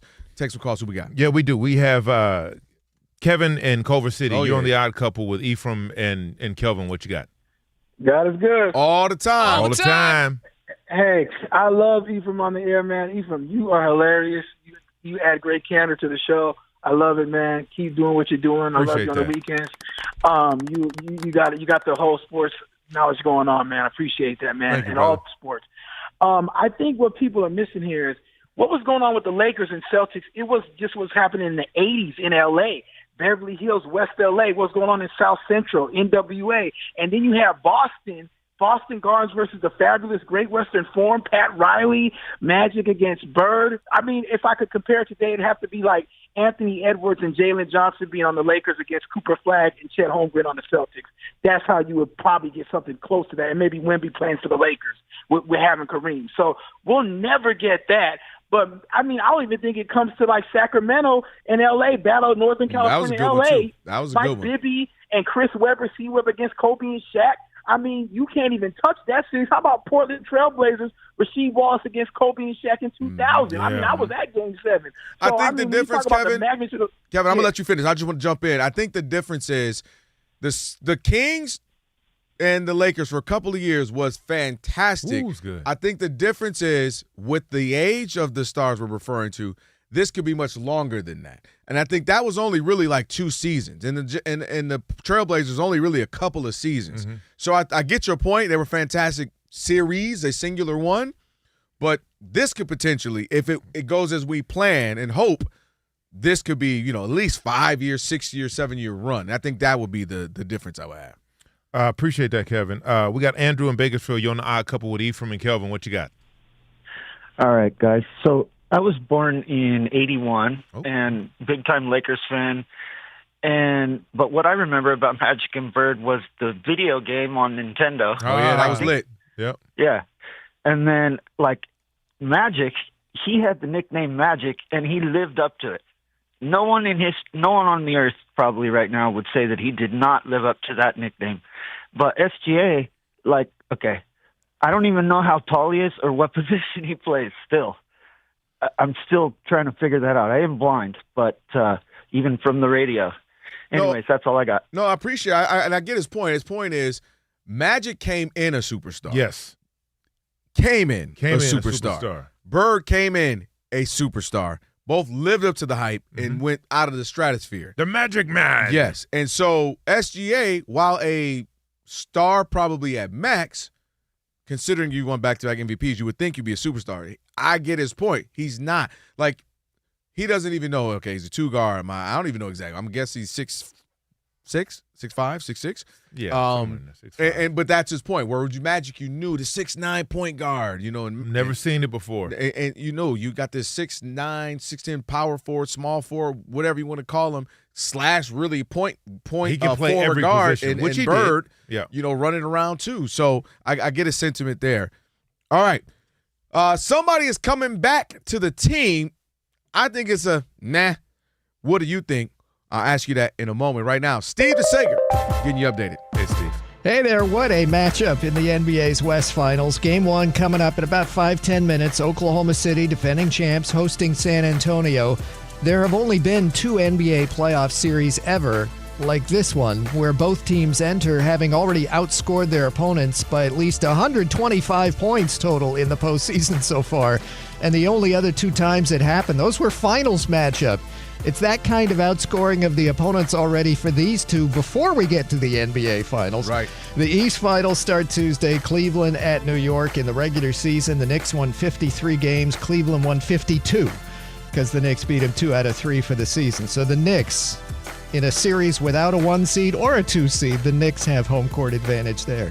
The Pelicans' new head coach is Jamal Mosley, who was just fired by Orlando after 5 years there. His Magic team blew a 3-1 lead in the first round this year against the Pistons. New Orleans' record this past season was 26-56. The year before, it was 21-61. In fact, the Pelicans franchise has only won 1 playoff series since 2008. In the NHL playoffs, a surprise so far. In a Game 7 to end the second round, Montreal leads 2-0 at Buffalo at the end of 1. The East Final will start Thursday in Raleigh. Cardinals quarterback Jacoby Brissett did not attend the start of OTAs. He wants a pay raise. The Steelers officially re-signed quarterback Aaron Rodgers to a reported 1-year, $22 million deal plus incentives. His head coach is now Mike McCarthy, ex of Green Bay. The Steelers will host Green Bay in their first exhibition in mid-August. In fact, in October, Pittsburgh will play a game in Paris against New Orleans. Nashville could host the Super Bowl in 2030 in its new stadium. NFL owners will vote on that Tuesday at the league's spring meetings. The next 3 Super Bowls will be in LA after this season, then in Atlanta, and then a Super Bowl in Las Vegas again in 2029. Minneapolis will reportedly be voted to host the 2028 NFL Draft. The Indy 500 is this Sunday on Fox TV. Tennis's French Open starts in a week. Madison Keys of the U.S. withdrew from a French Open tune-up event with a thigh injury. To Major League Baseball, Miami has a catcher, DH tonight, Liam Hicks, who hit a 2-run double against the Braves. He has 42 RBIs already this season. The Marlins are leading the Braves 6-0 in the bottom of the 5th inning. Tampa Bay is the first-place team 3 games over the Yankees in the AL East. Rays winning again 12-4 against Baltimore, top of the 6th.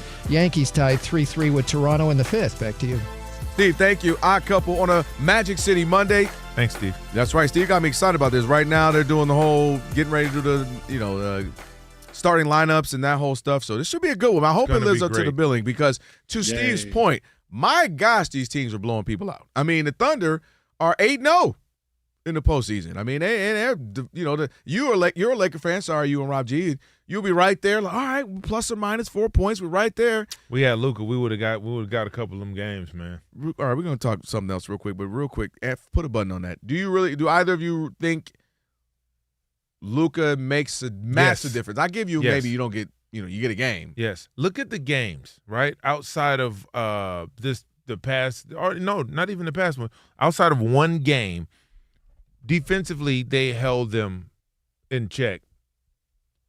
But if you look at the game, all of the games, they were ahead in the third quarter. And when LeBron James went out of the game, one of those games, Austin Reeves just forgot to show up. And so if you have 34 points, think about it. You went to battle without 34 points. And if you put that in there, now you don't have to. LeBron James can get a bigger rest. He can save some of that for the four. It all matters because it's a make or miss league. You need to be a bucket getter or have bucket getters. Oh, a Pistons fan, I know. It's too early. And so when you have the league leading bucket getter not available, of course it's going to change the outcome of a series. Let me push back. Push it. Do you? No. Luka, we know. Yes. Defensively. Liability. Not only that, because that at least you can say, okay, we tried the time. Also complains and stops and doesn't get back. All of that. So buckets. Okay. But does that hurt you? And also, Luka's dribble versus LeBron really had the team in great sync. All right, well, hit this person here. Before Luka and Austin got hurt, the Lakers were playing at a clip. They were unbelievable. LeBron James was okay with his role. We knew that would increase in the playoffs, but he was in that third role right there, and they were trending to someone who could compete throughout the entire playoffs. I'm just saying. Just going to say. They were 15-2 in March. Take 33 points away from any team in the playoffs and tell me how they would fare. Would they even get out of the first series? That would be interesting. And I wonder, would they even get out of the first round? Right. I'm curious to know. But De'Aaron Fox being out, that's a big blow. That's a huge blow. It's a huge blow. Veteran presence. It's so funny, been in the postseason before. Basketball players and football players have a completely different mentality. Oh, here you go. It's the truth. See what I mean, Rob G? Thank you, Rob G. Rob G smacked himself on the forehead. Here we go. Why? I'm for real. Hey, Rob G, don't ever talk about me in elitism. Facts. This dude right here. We need here. to bring some hockey players in here to make the rest of y'all football y'all players ain't got soft. no teeth. We out here. So I broke both my hands one year. Yeah. And I started 14 games at left tackle with 2 broken hands. Every play, 65 plays a game, I have to physically attack you with my hands. Now, so when you tell me you sprain your ankle and you can't play in game 1 of the Western Conference Finals, excuse me if I'm like, that doesn't sound right. Here's why. I apologize for me being appalled when you play because football, you twisted your ankle. What? When you played, you only played 12 games a year. Dang. Is that what we doing? You only play 12 games a year. Okay. When you play football. All right. So every game mattered. Okay? He is over here banged up. They realize, look, hopefully in their mind it'll be a long series. So dang it, we're so deep. That's the point of having depth so that we can be okay without you for a game or two. And we'll try to get you in here, and then boom, we can extend this. Bro, what I'm saying is the mentality is, oh, man, you're going to have to cut this off for me not to play. I give you that. Kobe Bryant, do you think Kobe Bryant with a sprained ankle, the same grade, the same everything as De'Aaron Fox, sits out of this game? Then stop talking to me. Move on. What's next?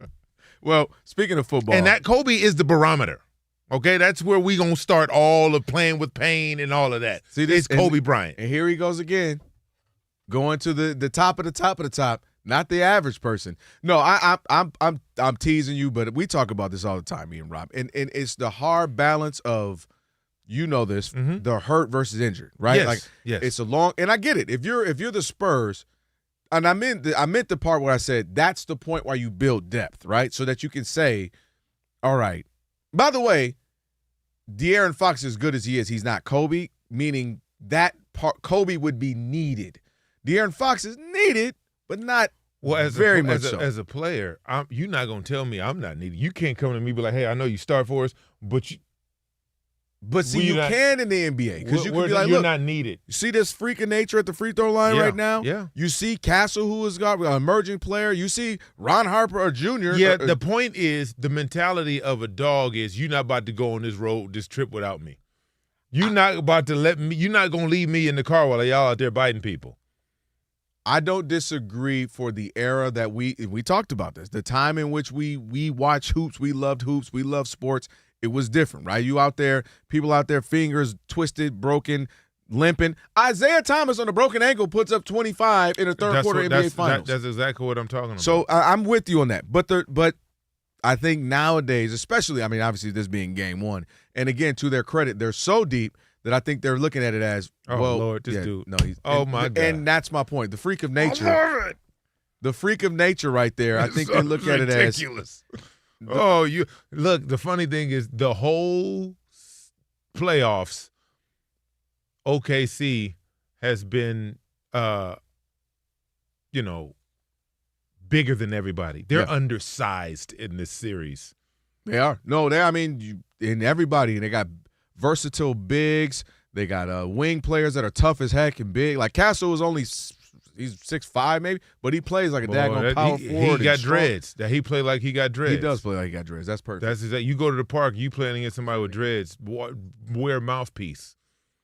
Yeah, this should be a good one though. Just to give you a heads up, first couple of minutes in, Spurs up 7-0 right now. He crossed him over.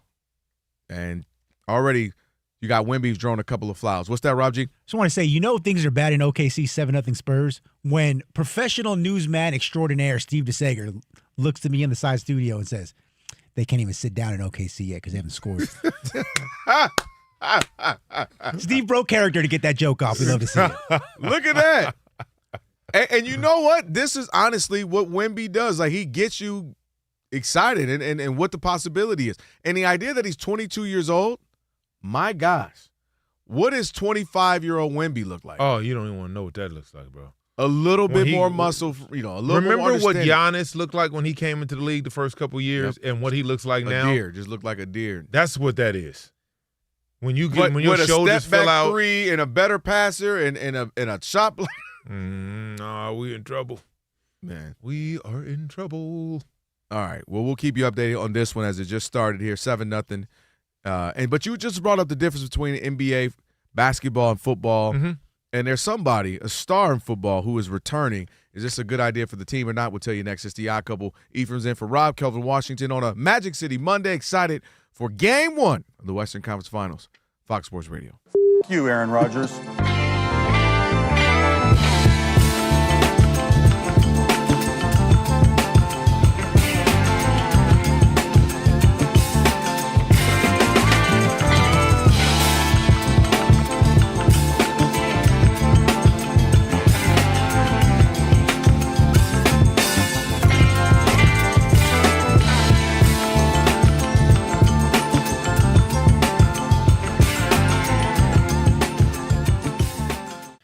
But the one team that has raised some eyebrows about their appearance, both on Thanksgiving and on Christmas, the two marquee events on the NFL calendar, are your Chicago Bears. It makes 100% sense. The NFL got it right. Hello, is this on? Of course the Chicago Bears are going to be must-see TV. Year 2 of Caleb Williams?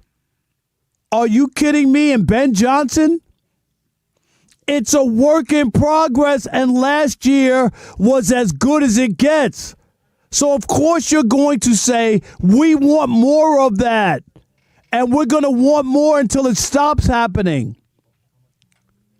Some of the best endings to games came where the Chicago Bears came back to win in games they had no business winning. It was riveting television. Go to damn YouTube and watch the videos of the people in Chicago going bonkers. Every time Caleb Williams made an unbelievable throw to win a game at the end. That Packers game, they had no business winning. Incredible throw, incredible catch, a winner. Playoffs, they did the same thing. Are you kidding me? The Bears are the most exciting team in the National Football League. Not the best team. Most exciting to win because you can't count them out. Anybody who would say, oh, next year there's no way that they're going to duplicate what they did. Blah, blah, blah, blah, blah. And they're going to be like the Chiefs, where they won all these close games, and then the next year they didn't make the playoffs. I dare you to say the Chicago Bears aren't going to win a division and make the playoffs. I dare you. Do it! Because you're hoping and wishing. This team is only going to get better. Caleb is only going to get better. You've been counting this guy out, worried about his fingernails instead of those touchdowns he's thrown to win games when games they have no business winning. And Ben Johnson with more time in the lab to continue to get Caleb ready for these moments and these circumstances. All of his teammates believe in him. They're never out of a game with Caleb Williams. This ain't new. For people who don't know Caleb Williams' history of winning a Heisman at USC, guess how he won his high school state championship? Guess how? Go Google it. Go find out. He threw a touchdown as time expired to win the game and win a state championship. That's what he does. He is that guy. Magical. Unflappable. He's groovy. How don't you want to see that guy? Rob, okay. There's no debate that he obviously had some plays at the end of games. But a couple of things you're discounting that I don't think is fair. You are discounting the fact that for 3.5 quarters, he was bad a lot of games. So you're acting like he was Patrick Mahomes 2018-19, the duration of the season. That's the part that you're acting like him just having. It's like saying, hey, so-and-so can hit a last shot. It's like, yeah, but they looked horrible the whole game. So I'm not questioning, did he have some spectacular plays? Nobody, that's for sure. But let's not discount how his off-target he was. Let's not discount how his own coach had some issues with him. Let's not discount how there's a lot of games they should have won easily, and they had to come back and win at the end. And dude, you kidding yourself with that nonsense. That's winning easily. That's a nonsense. It's about winning. It's about wins and losses. No, there are absolutely teams you should go in and beat. Period. That happens. All that you knew. You know like that the Lions should have beat the Commanders, right? And with a 9.5. guess what? Right. And guess they what? Won. That's why you bring it up every single day, because they should have. You're right. They should have, without a doubt, and that's why you bring it up every day. But the notion that the NFL should go away from the Bears because they don't think that they're going to be good next year is outrageous. You don't do that when you had Who Wants to Be a Millionaire, right?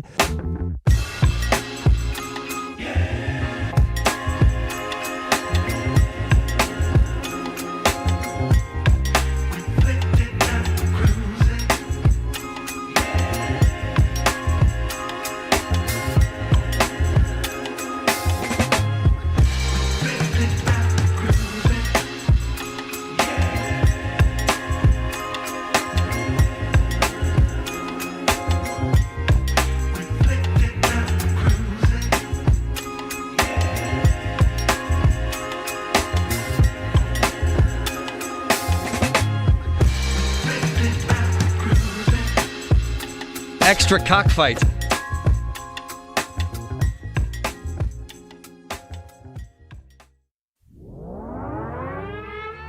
So ridiculous.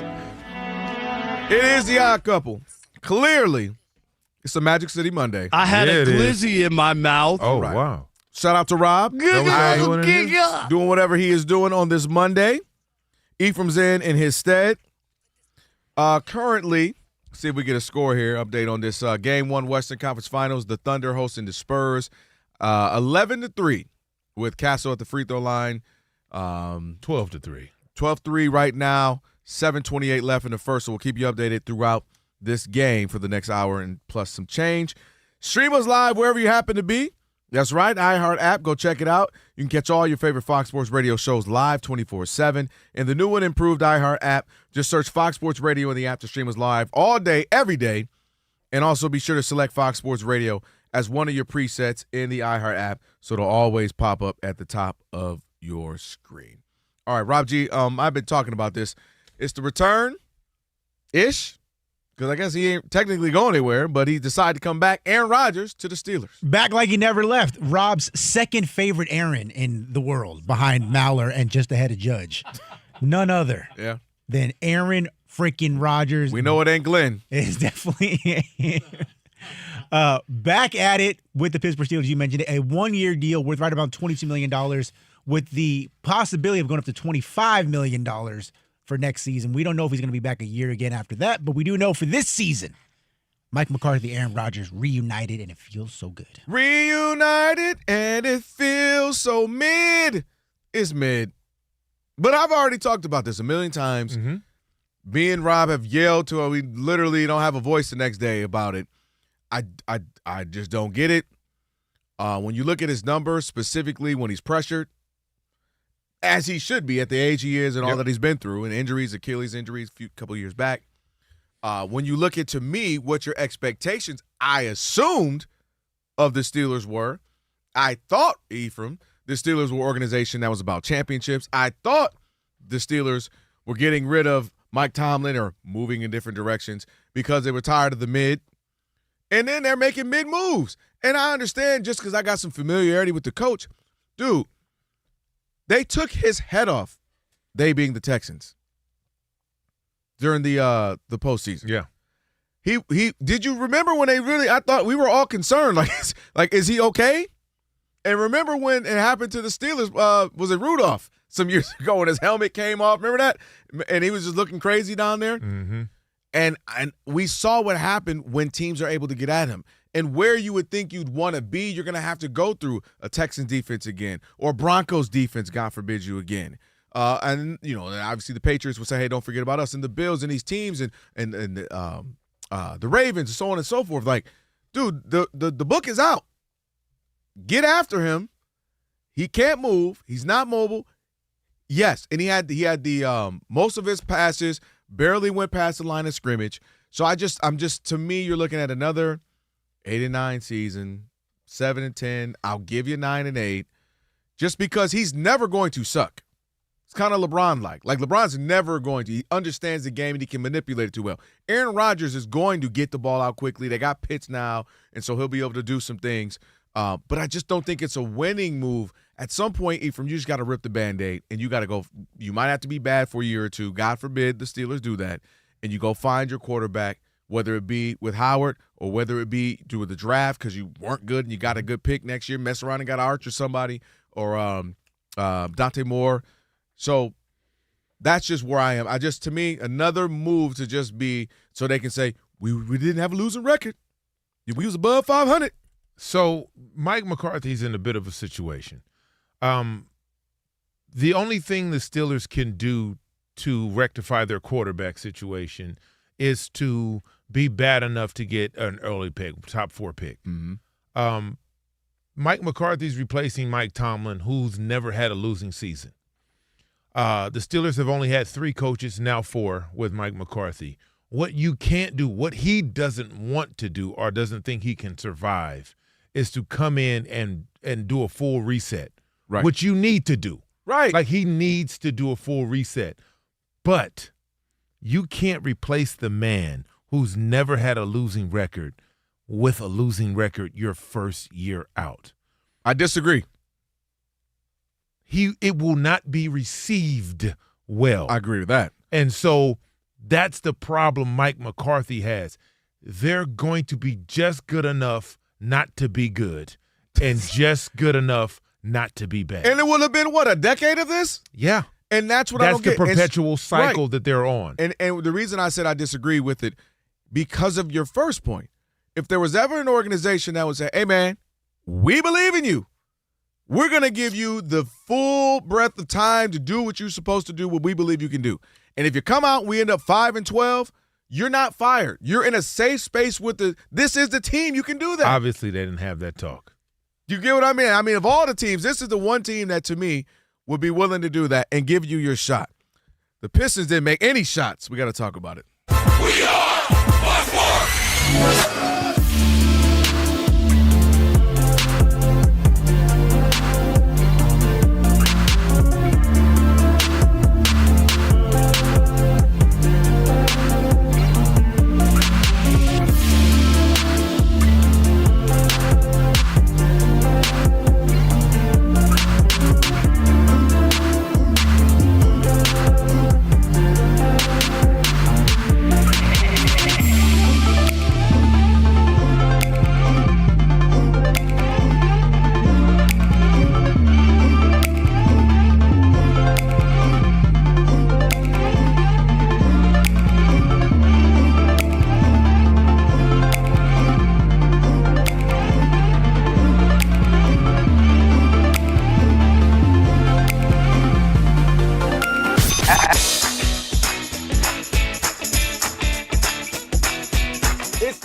Couple. You know what time it is. It's your boys. Let's get it. The Odd Couple is fun. Check. And informative. Check. What's up, America? You want to talk sports with 1.5 of the best-looking guys in the game? That game was incredible. You are wrong. You'll be king of the water cooler. What's it like working with Rob? Rob in his mind is like Chris Rock mixed with Richard Pryor, so I'm running out of fake laughs. Ha ha, Rob. Rob is very passionate. Son, you ain't ready for this. Well, I don't have BS in my game. I'm straightforward. I'm honest. You say Brady's the greatest quarterback of all time, but Eli Manning beat him twice. And, of course, it doesn't hurt that I'm right most of the time. Kelvin is the nice guy, wants to make everybody feel warm and fuzzy. You done? Let me tell you the truth. I bring the energy, a youthful energy. Rob's not gonna see this, is he? And I bring an honest opinion. Michael Jordan, I can't take it anymore. I need a break. I'm gonna go play baseball. Trash Talking Tuesday is the best. It's a great opportunity for folks to call in and they get to trash whomever. Who you trashing, Roger? I'm trashing LeBron James and Michael Jordan. Oh, okay. They can't even hold Wilt Chamberlain's shoes. Stop talking about the king like that. It's a new era. Let LeBron be the best, please. I only recognize one king in the United States, and that's Burger King.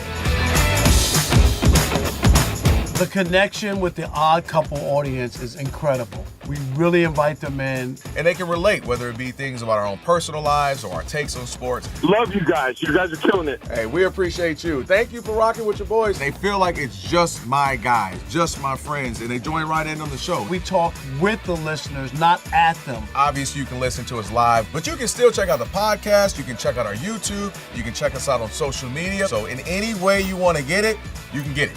Yes. There's some yelling. It is some hot takes. It's a whole lot of fun. I'll give you that. It is fun. I agree. Begrudgingly. The Odd Couple. Sports talk that's too good and too fun.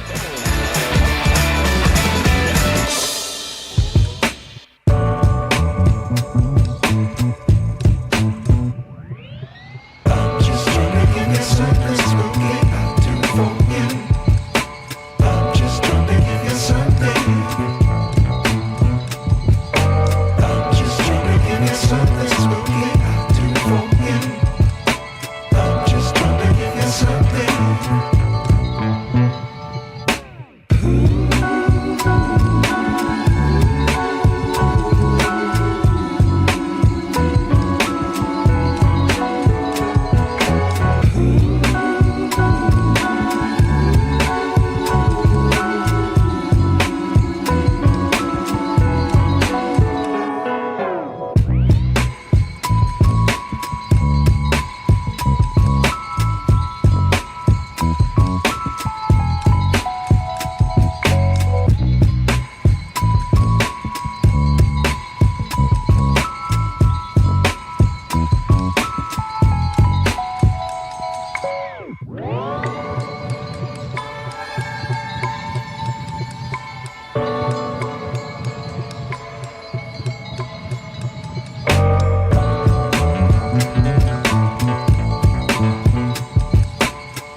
Oklahoma City has taken the lead on the Spurs, 20-19, late first quarter. This is game one of the West Finals, and quite a matchup. Spurs won 62 games in the regular season. The Thunder won 64. Spurs were up 7-0 early, but right now they're shooting 29% from the floor in the first quarter. De'Aaron Fox of San Antonio out with a sprained ankle. The East Finals start Tuesday, Cleveland at New York. The Pelicans' new head coach is Jamal Mosley, who was just fired by Orlando. As for the NHL playoff game, game tonight. It's a Game 7 to end the second round. Canadians scored early. It's now 2-0 Montreal at Buffalo mid-second period. The East Finals will start in Raleigh on Thursday. Cardinals quarterback Jacoby Brissett did not attend the start of voluntary OTAs. He wants a pay raise. To Major League Baseball, Brewers lead 8-0 at the Cubs, top of the fifth. Marlins 12-0 over the Braves, bottom of the sixth. I'm Steve DeSager. I've been covering this league since 1987.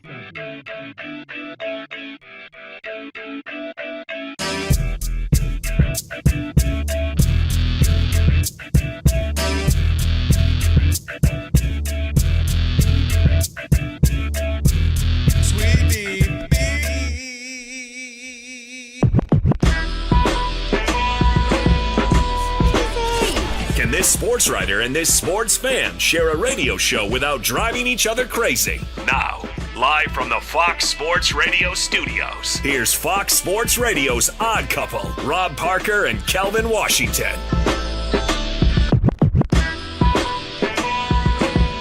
Hour number 3 on the Odd Couple on a Magic Number City 3. Monday, 22-22 in the first game of the Western Conference Finals, 22-22. Should be a good one. Looking forward to this. So far, you can call it the Alex Caruso game. My goodness. Yes. And by the way, we were talking about it. The way he is, 6'5"-ish, and he can barely, yeah. Yeah, maybe. And guards, he fronts. Let me rephrase that. He fronts Wemby. He fronts Joker very, very well. That he makes the other team, they don't know how to pass it into him. Because they're like, if I do it, and he's already got a couple of steals this game. He had 10 points already. So this in the first quarter. So this is the Alex Caruso game thus far. Man, he's making a huge impact on his team, and I'll still never understand why the Lakers got rid of him. Me either. You, still waiting. Rob G, all the Laker fans, it still wouldn't make no sense to me. Does the name THT ring a bell? Yeah, I was going to say Taylor Horton. Yeah, I don't know. Say What the is third. What's his name? Taylor Horton Tucker III. Over in Guam playing basketball right now. Caruso, meanwhile, won another championship. Might win another one. Looks great out here. By the way, be sure to check out the YouTube channel. That's right. We are on there now. You can catch us in simulcasted on the radio and on YouTube. Go search The Odd Couple FSR on YouTube. Hit the subscribe button. After you do that, tap the thumbs up icon, like it, share it, comment away, all that good stuff. We appreciate it. So go search Odd Couple FSR on YouTube. When you get there, subscribe and leave us a good comment. We appreciate it as well. All right. Alex, hit me with some sad music, please. Yeah. So I don't know if you heard, but the Pistons lost. Detroit basketball. And it's still Detroit basketball, but dang, they ain't showed no heart in Game 7, Ephraim. I expected them to show heart, to show effort. That's the thing that you've been able to depend on, even in a loss.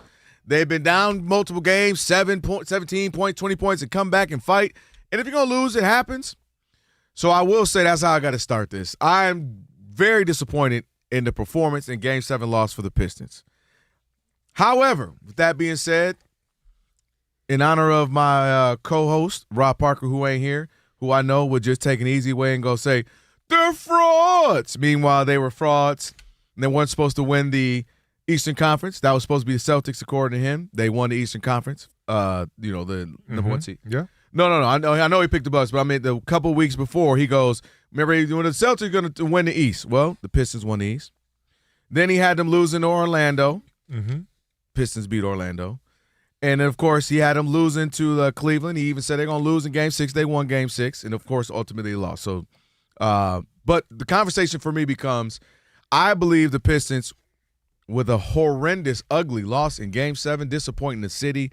The city was there for them. They had a shot. Shout out to Dan Gilbert. That was brilliant. Getting 2,500 Cavs fans, paying for those tickets, busting them there. That was brilliant. The Pistons, to me, were really a year ahead of schedule. And when you look at what they were just 2 seasons ago, 14 wins. 14 wins. Then you go to 44 wins, make the postseason last year, win a couple of games against the Knicks, in a hard-fought series there. And then this season, you win 60, you win the East. Some great things to hang your hat on. So you win 60, You win the East. Cade Cunningham just came out over the weekend. The MVP votes, finishes fifth in MVP votes. Your young star who you got so much riding on. Obviously a very promising season for him. I think most importantly, you found a couple of pieces. Ausar Thompson looks like he could be arguably the best wing defender in his league. One might argue his brother, Ahmed in Houston. So you found a great piece there. I think the best thing to come out of this was Jalen Duren. You're able to now re-sign him if he chooses to for a much lesser price. Yeah. You know, if he was, I might get the max. Somebody's going to overpay him. That is possible. He'll be in New Orleans. So you guys probably won't be able to keep it. And I'm okay in the sense that then that's fine. You'll get some money. And then you got some other young pieces. Dennis Jenkins, I think, is a nice piece to keep. And if you want to keep Duncan Robinson, you need that shooting in the league. And then, but the point is, you got to kind of your core, Cade, him, and Ausar, and a couple of pieces that you got your star, and you know he is that guy. And I look at it like this. We all know one of the things, not like the NFL. NFL, you can go from worst to first or first to worst. Yeah. Happens all the time. In the NBA, we all know this story where typically you kind of got to get those bumps and bruises. I'll give you an example. The Cavs. Donovan Mitchell, had he lost, Donovan Mitchell, people would have said, when are they going to get over the hump? He hasn't been in the Eastern Conference Finals. What is he doing there? He hasn't made it to the final. And so you got to go through that. The Knicks, who are now in the Eastern Conference Final, they were last year, but they have been getting closer and closer. Last year's Conference Finals, but they lose to the Pacers. Pacers go on to the finals, all the way to Game 7. And so now for the Knicks, getting to the Eastern Conference Finals is not it, right? It's getting to the finals. So I look at the Pistons as, while extremely disappointing to not have gotten to the Eastern Conference Finals, I think they're a year ahead of schedule. I think you go from winning 14 to 44 to 60. You get the number 1 seed, and you realize you ain't have a number 2. Let's call it what it is. You don't have a number 2. You need to solve that problem. Go find a guy who you can say he is a number 2 reliable scorer. Maybe it's a Jalen Williams. If you look at how Atlanta was able to have a C.J. McCollum, a guy who can do it with you along with Cade. So everything isn't on Cade. And I think more than anything as well, we're looking at 2 teams right now, in the Spurs and the Thunder. We talk about the Knicks, obviously. Now they're competing to maybe get to the finals. You look at some other teams. Houston, who's been good over the last couple of years. My point is, with the Pistons, also the good thing is they now know they got the coach, they got the ethos, they got this is what we do, we play hard, and we compete. So you have to start to build that before you become anything. We look at the Thunder. A couple of seasons ago, they lose earlier than expected, right? Number 1 seed, they go out earlier, but you start to say, we got the pieces, we got the foundation, and we know where we're going. So to me, I look at the Pistons as they had a successful season, and finding out Cade is that guy officially. The league is on notice. Again, winning 60 when folks didn't have them, obviously winning the East. And really, to me, finding a place where now you have expectations on you, which is a good thing, where now people expect you to be good, be right there in the mix again next year in the East. And that's, to me, something to build off of. And hopefully, like a Cleveland just did to you, you can bounce back and then get to the Eastern Conference Finals or maybe the finals. But you had to go through these bumps and bruises. And when you just study the NBA, this is typically what happens. This is why sometimes we would have the analysts on, and they would say they don't believe, not that they don't believe in the Spurs, but can the Spurs really get to the finals when they're this young? They haven't gone through that. But that's the question. Can they do this? They haven't been there. They haven't gone through that. You typically have to. Can the Spurs jump that? And people question the same thing with the Pistons. Can they jump that learning curve? So a lot to be learned. Cade, you can't turn the ball over that much. JB Bickerstaff, it's all right to get to that bench a little sooner. And Jalen Duren is going to be really interesting. How does he improve? How does he get better? And what type of money is he willing to accept? Does he say, I want to stay in Detroit? He's an all-star. He's an all-NBA player. But it's the same thing with Austin Reeves, where he may have to take a bit less because the Lakers may not want to max him to stay. Maybe Jalen Duren, they say, hey, man, we'll offer you some good money, but we ain't maxing you. And maybe he wants to stay in Detroit, continue what he's been building on. He's 22 years old. But yeah, so I look at it that way. It's disappointing, the loss. Disappointing, but they got there. They're a step ahead of where they were next year, both in wins in the regular season and a series. They got a whole other series in the postseason. And to me, you have to build upon that and build around Cade and get that man some help. But I don't look at it as a fraudulent, to say what I know Rob Parker would say, a fraudulent season and a disappointing. While I'm disappointed they lost that game, it was absolutely not a disappointing season at any standpoint. Okay, well, I disagree with that. Mm-hmm. I love the whole diatribe you went on right there and breaking it down and what the process is for them, and that they should be happy that they're on this journey. The problem with that is when you're on the journey, when you're on a team that has the ability to win it all, it is a disappointment, right? Because you don't know what next year holds. You don't know what your roster is going to look like tomorrow. So if you're number one in the Eastern Conference or Western Conference, the expectation isn't, oh, they're trying to figure it out. The expectation is you have home court throughout the Eastern Conference Finals, playoffs, all the way up to, through the Eastern Conference Finals. So, no, the level of expectation is, no, you go to the conference finals, you compete, you win that, and go to the NBA Finals. It's not, let's go as far as we can, cross our fingers that we can retool and add some pieces for next year. Because once you're in it, you never know what tomorrow brings. So J.B. Bickerstaff went on and said it's not a disappointment. No, it's not a disappointment in the terms of the guys he had. They gave it all out there. Mm-hmm. They played well. They were a team. They did things together. That's great. That's not a disappointment. The disappointment is you didn't end the season the way you should have ended. You got blown out at home in a Game 7, which you've earned because you were the number one seed. It is a disappointment for a team trying to figure themselves out with a James Harden who has been much maligned in his playoff career, all 17 years, and you let that slip away. Not only did you let it slip away, you didn't even show up. You weren't even prepared for Game 7 at home. That is disappointing. Like, you got to be real. That was disheartening. I didn't even finish the game. It was over before it even started. And how does that happen at home in Game 7 of the playoffs? That's the part, Ephraim, I will say that's disappointing in that losing to, if it's the Cavs, if it happens, it happens. What I would have lost my left pinky toe would have you've told me they would look lost specifically defensively. If you told me they went through a drought offensively, we've seen that.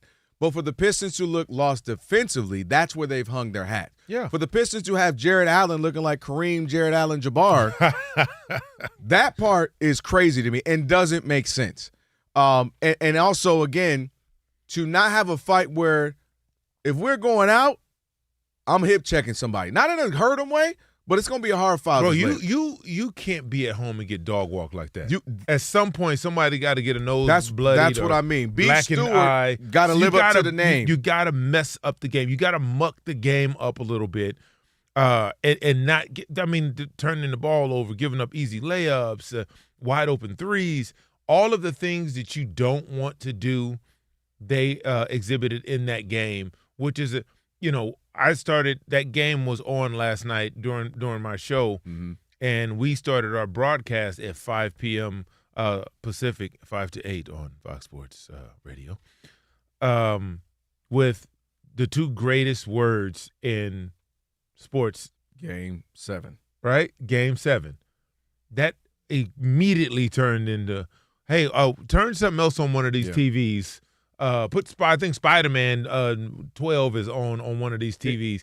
And that's the problem I'm having. They don't know. They may never get back there with the caliber of team that they have. And just to squander that with a lack of effort. Listen. It's not like it's not like Cleveland was better than them. Now, and this goes a little bit deeper. They shouldn't even been there. The Pistons or the Cavs? The Pistons. They shouldn't even been there. You saying because Orlando? Because Orlando. This is the problem I'm having with the Pistons. See, but now, this is what I'm saying. If nobody I know Nobody in here, nobody around expected the Pistons to get to the final. That's not what I'm saying. But hold on. That's You're not saying, what I'm saying. Then they say, well, they shouldn't have got past Orlando, but they did. No. What I'm saying is they didn't show up like you're supposed to show up as the number 1 seed. Now, it worked out. Orlando had no business being up by almost 40 in that game. It was a game 6, I believe. Yes. They didn't even know how to hold on to the lead. You get what I'm saying? Detroit was that much better that they fought all the way back from insurmountable odds to win that game and then win the series. My thing is, you can't get yourself there. You can't put yourselves in holes like that and expect to continue this thing. Like, that's the problem. But that's my point, is where I'm saying they're a year early. They had to go through they have to go through this. No, to last learn. year they were going through that. Like, this year is supposed to be right. They got an all-star improvement. They got all-star big. They got and they learned that he's not what you need all-star big. No one foresaw that. Yeah, no one foresaw that. Is exactly my point. And let me be clear on this, Elijah. Put the camera on me. There's no way you can. This is the most disappointing part of this entire thing for me with the Pistons. You wasted James Harden going James Harden in a Game 7. Yep. This part hurts me more than anything. James Harden, do you know how many points he had? 9 or something like that? 9 points. Yeah. 2 for 10. Yeah, it was bad. 0 for 6 from 3. 5 from 8 from 3. It ain't like at least it was 8 for 8. And they blew y'all out. And you got blowed out. Bloated. And it wasn't like but at least he had 14 assists. He only had 8 turnovers, I believe. 6 assists. No, this game he had, and he only had 1 turnover. Okay. You can't waste a James Harden going James Harden. A James Harden meltdown. A James Harden meltdown has to be to your advantage. Has to be a very large reason why you win, so that we can come on the air the next day and say, he did it again. He did it again. He did it again, and you let him off the hook. You let James Harden off the hook with 9 points in 36 minutes, mind you. He played 5 more than Donovan Mitchell. 9 points, 2 for 10, 0 for 6 from 3, 5 from 8 from free throw line. Man. You have to win that game when their, one of their star players is playing that poorly. How do you get blown out when the opposing team has one of their players do that? Sadly, I'll tell you. It's the odd couple. Ephraim's in for Rob on a Magic City Monday where it ain't no magic happening right now. I'm upset. Don't even play it. I'm upset, as Drake once said. It is the odd couple on a Magic City Monday. Stick with your boys, Fox Sports Radio. By the way, every sports season is built on preparation, studying the trends and making the necessary adjustments to reach the ultimate goal. Investing deserves the same approach. With Webull, you have access to real-time market data, advanced tools, and an intuitive app designed to help you make informed decisions. So whether you're actively trading stocks, options, ETFs, and more, or planning for the long term for you and your family with IRAs, cash management, and custodial accounts for children, Webull gives you the tools to invest your way all in one platform.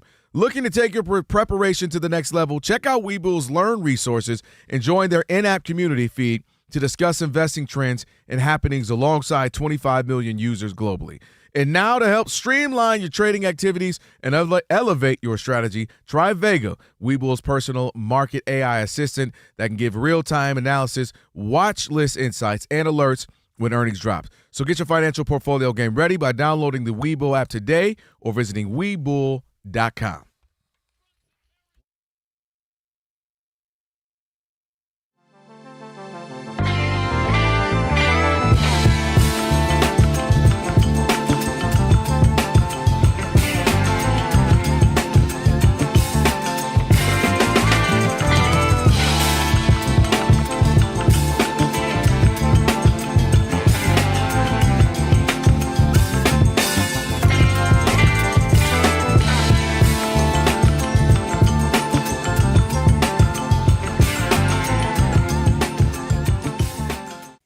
ESPN insider Dave McMenamin, who has been covering LeBron teams now going back to Cleveland. He just followed him. No, he covers Cleveland, LeBron. He covers LeBron. Sure. So Rob G, he covers LeBron. He laid out in an article today a myriad of issues that LeBron has with Lakers brass, including the idea that they take him for granted. He pointed to a specific instance on March 31st. Lakers beat the Cavs. They felt good about themselves. It was LeBron's career 1,229th win, moved him past Kareem for the most wins by any player in NBA history, combined regular season and postseason. And yet, after the game, and this is all on video, you can see on the Lakers website, they were promoting this actual game. And Rob Pelinka walks in with the game ball, and instead of giving it to LeBron, he gives it to J.J. Redick to celebrate. J.J. Redick getting his 100th career win as a head coach. And according to McMenamin, LeBron James marched off into the night, simmering from the perceived indignation by the organization that he feels is another example of them taking him for granted. LeBron James needs to stop. Seriously. That's pretty petty right there. I don't know why you're celebrating the 100 wins for J.J. Redick. I agree with that. I don't think that there's really like okay. That just doesn't, to me, that just doesn't mean anything to me. Well, they give out game balls for everything. That's not like a retired jersey. No. You know what I mean? But if you're going to give that one out on that night, it can't be to him. I'm sorry, it can't be on that night. My point is, for him to say he's been taken for granted is ridiculous. All they've done is pacify this guy since he showed up. They got rid of all the young guys, traded them all away. LeBron couldn't wait for them to develop, right? I'm not waiting around. They moved on. They got him Anthony Davis. What do you got to do? Give up anybody and their uncle. We need Anthony Davis here. They got Anthony Davis for him. He wanted Westbrook. They got Westbrook for him. He wanted Vogel gone. Vogel was gone. Who won a championship, okay? If you have people want to discount LeBron's Mickey Mouse championship, Vogel was the coach there. They got rid of him. He wanted his son on the team. They drafted him. He wanted J.J. Redick with no coaching experience, his podcast partner. How in the world could he sit there and put his lips together and honestly say to Dave McMenamin, oh, they take me for granted? Because all they've done is acquiesce to him and pacify him and do everything that they can for him during his time in L.A. I think it's a totally false statement, and they have a million examples of them doing right by him, none bigger than lowering the standards of the Los Angeles Lakers, one of the biggest and celebrated franchises in American sports history, to take his son to pacify him. Seriously. They even stooped to that level. And the idea that he's ungrateful because, I don't know, maybe they didn't announce that night that he passed Kareem, and I think that had to be what happened, Kelvin, that wasn't announced that day. I never heard of that as a stat, how many games you won as a player. Do you know what I mean? Because it just sounds kind of weird, like whatever the number is, nobody knew that there was a countdown. So other than that, I don't know how you could say that the Lakers have taken him for granted. No, and I think they've been a very good relationship for each other, meaning he's been there for them, everything they needed coming off of the last 4 years or so with Kobe, when they continued to have to, they weren't great. They were losing a lot of games. They weren't making the postseason. Kobe was hurt. It was rough. The Laker brand went down for a little bit. Let's just call it what it is. And he comes in, he automatically brings back, people are watching, the hype of it that comes with him. They win a championship. He's been great for them as far as just always keeping them relevant. They're in the postseason, and they've been great to him, as you mentioned. Hey, some things you left out. The fact that there was a moment where everybody was a Rich Paul guy on the Lakers. It felt like not only did they bring in your guy. That was the other part. You're right. And it was, all right, we got you, we got KCP, we got Anthony Davis, we got Kyle Kuzma, we got THT, we got 8 or 9 guys on the team were Clutch Sports guys, and Clutch Sports had its hand on the team. You talk about, obviously, the obvious with bringing in Bronny. You talk about, again, honoring him, and he's great for them in that now the person who passes a Laker, all-time scorer in Kareem, is another Laker in LeBron. He wasn't a Cav. He wasn't a Rocket. He wasn't a Knick. He wasn't a Miami Heat. That will forever be. Well, when they show the all-time leading scorer in NBA history, it will be LeBron in a Laker jersey with his arm around Kareem, a former Laker great. So my point is they've been great for each other, and I think there is a point when you can get to LePetty.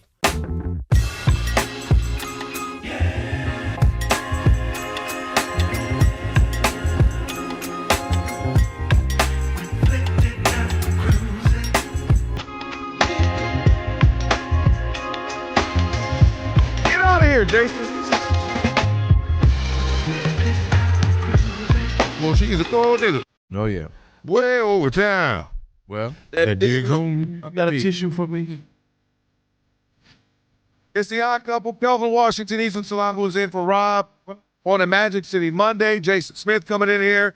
I thought he was going to be a pal and console me. He came in here to make fun of me and the Pistons. Okay. It's all right. At University of Maryland Global Campus, you can choose from more than 65 graduate online degrees and certificates, including our MBA now with 10 specializations, no application fee through June 1st. Visit umgc.edu. You had a 42 to 30. SGA looks miserable right now. 42-35 point game. You got the Spurs up 7, 4:25 left in the second quarter. What do you think of this game so far? It's as advertised. Yeah. I think it's two heavyweights throwing knockout punches at each other. They're going at it. I told you, I said, this goes 6 or 7. They go youth and athleticism with size is a marvelous spectacle for NBA basketball. And both of these teams specialize in youth, athleticism, and size. And depth. Yes, absolutely. Bringing in a bunch of dudes. Waves. Yep. They just keep coming in waves. Tough shot there. 44-37. Right now, Spurs are up. Really, as you mentioned, just a really good game right now. They're competing. They're making it hard. You can tell the Spurs said, I won't say anybody but SGA, but they've made a concerted effort to take away what he does. Yes. And so he's They're going to get the ball out of his hands. Yeah. And so he struggled on kind of getting to his sweet spots. With that, Caruso has been wide open, and they've given him – he's been able to hit some threes.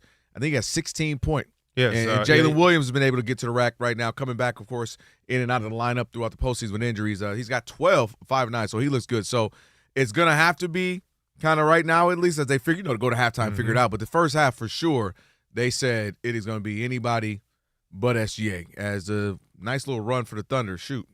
Was that about a 6-0 run there? Mm-hmm. Now it's 44-41. So good game here. Steve will keep you updated on that. Real quick before we get to Steve, you asked me something. What did you ask me about the Pistons? You said, what do they do moving forward? Was that it? Yes. Yeah. One thing is this entire summer, I'm getting a big center block or something that won't move, and I'm going to get some nice duct tape or a rope, and I'm tying Asur Thompson to the basket. And I'm going to have him look at the basket, and I'm going to say, the basket is your friend, not your enemy. There's some things, guys, you know this, players, they're self-check. Like, we're going to let him shoot. Then there's guys who just don't even look at the rim. Yeah, the Ben Simmons. He is incredible defensively, blocking everything, diving on the floor, stealing the ball. He's putbacks because of how athletic he is. So I'm ecstatic for him.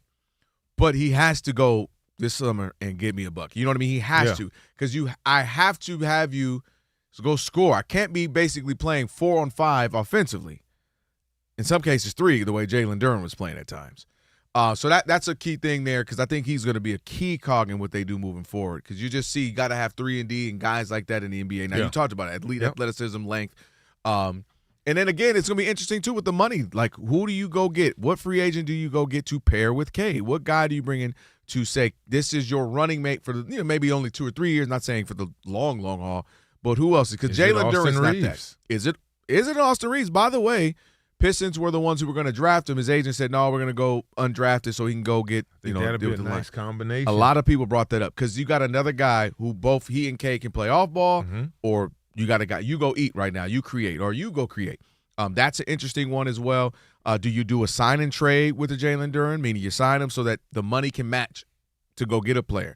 But I think the key point is obviously you got Cade, you got one of the better players in the NBA, but let alone the Eastern Conference, and you have to build around that. And I'll say this last point. They can't just think, while I love the fact that they play hard-nosed, except Game 7, and they play defense and they compete, this ain't the 80s, 90s, or 2000s where like that can just be it. We're watching two teams right now who competing like crazy at the highest levels. Highest level. But they also can get buckets. You get what I mean? And so Pistons have to remember that. Make or miss league. Don't get so bogged down where you just, we're the bad boys 2.0, if you will, 3.0 if you want to call it that, with the Detroit basketball. And that is great. That'll keep you in games. That'll keep you beating teams throughout the regular season on a Tuesday night in January. But when it comes playoffs, you got to be able to go get a bucket. What turned it around for the Knicks? The offense started exploding through Karl Anthony Towns running that point forward position at the elbow. Brilliant. So you have to be able to score, and so they have to remember that. Don't fall in love with just we're hard, we're tough, and we're Detroit basketball. Okay, you got to get a bucket. And we're seeing that with the Spurs and the Thunder. Great, hard-nosed, competitive, but they also got guys that can get a bucket. Quickly before we go to Steve, your general manager, Salaam, what are you doing? I'm going to get Austin. Mm-hmm. I'm letting Jalen Duren go. Let him go get his money. Period. Even if he says, I'll take 70 cents on the dollar. No. You do that. Do that. But he's not. I don't know, man. No, first of all, he's going to be one of the three. He's going to be, all NBA, all defensive team.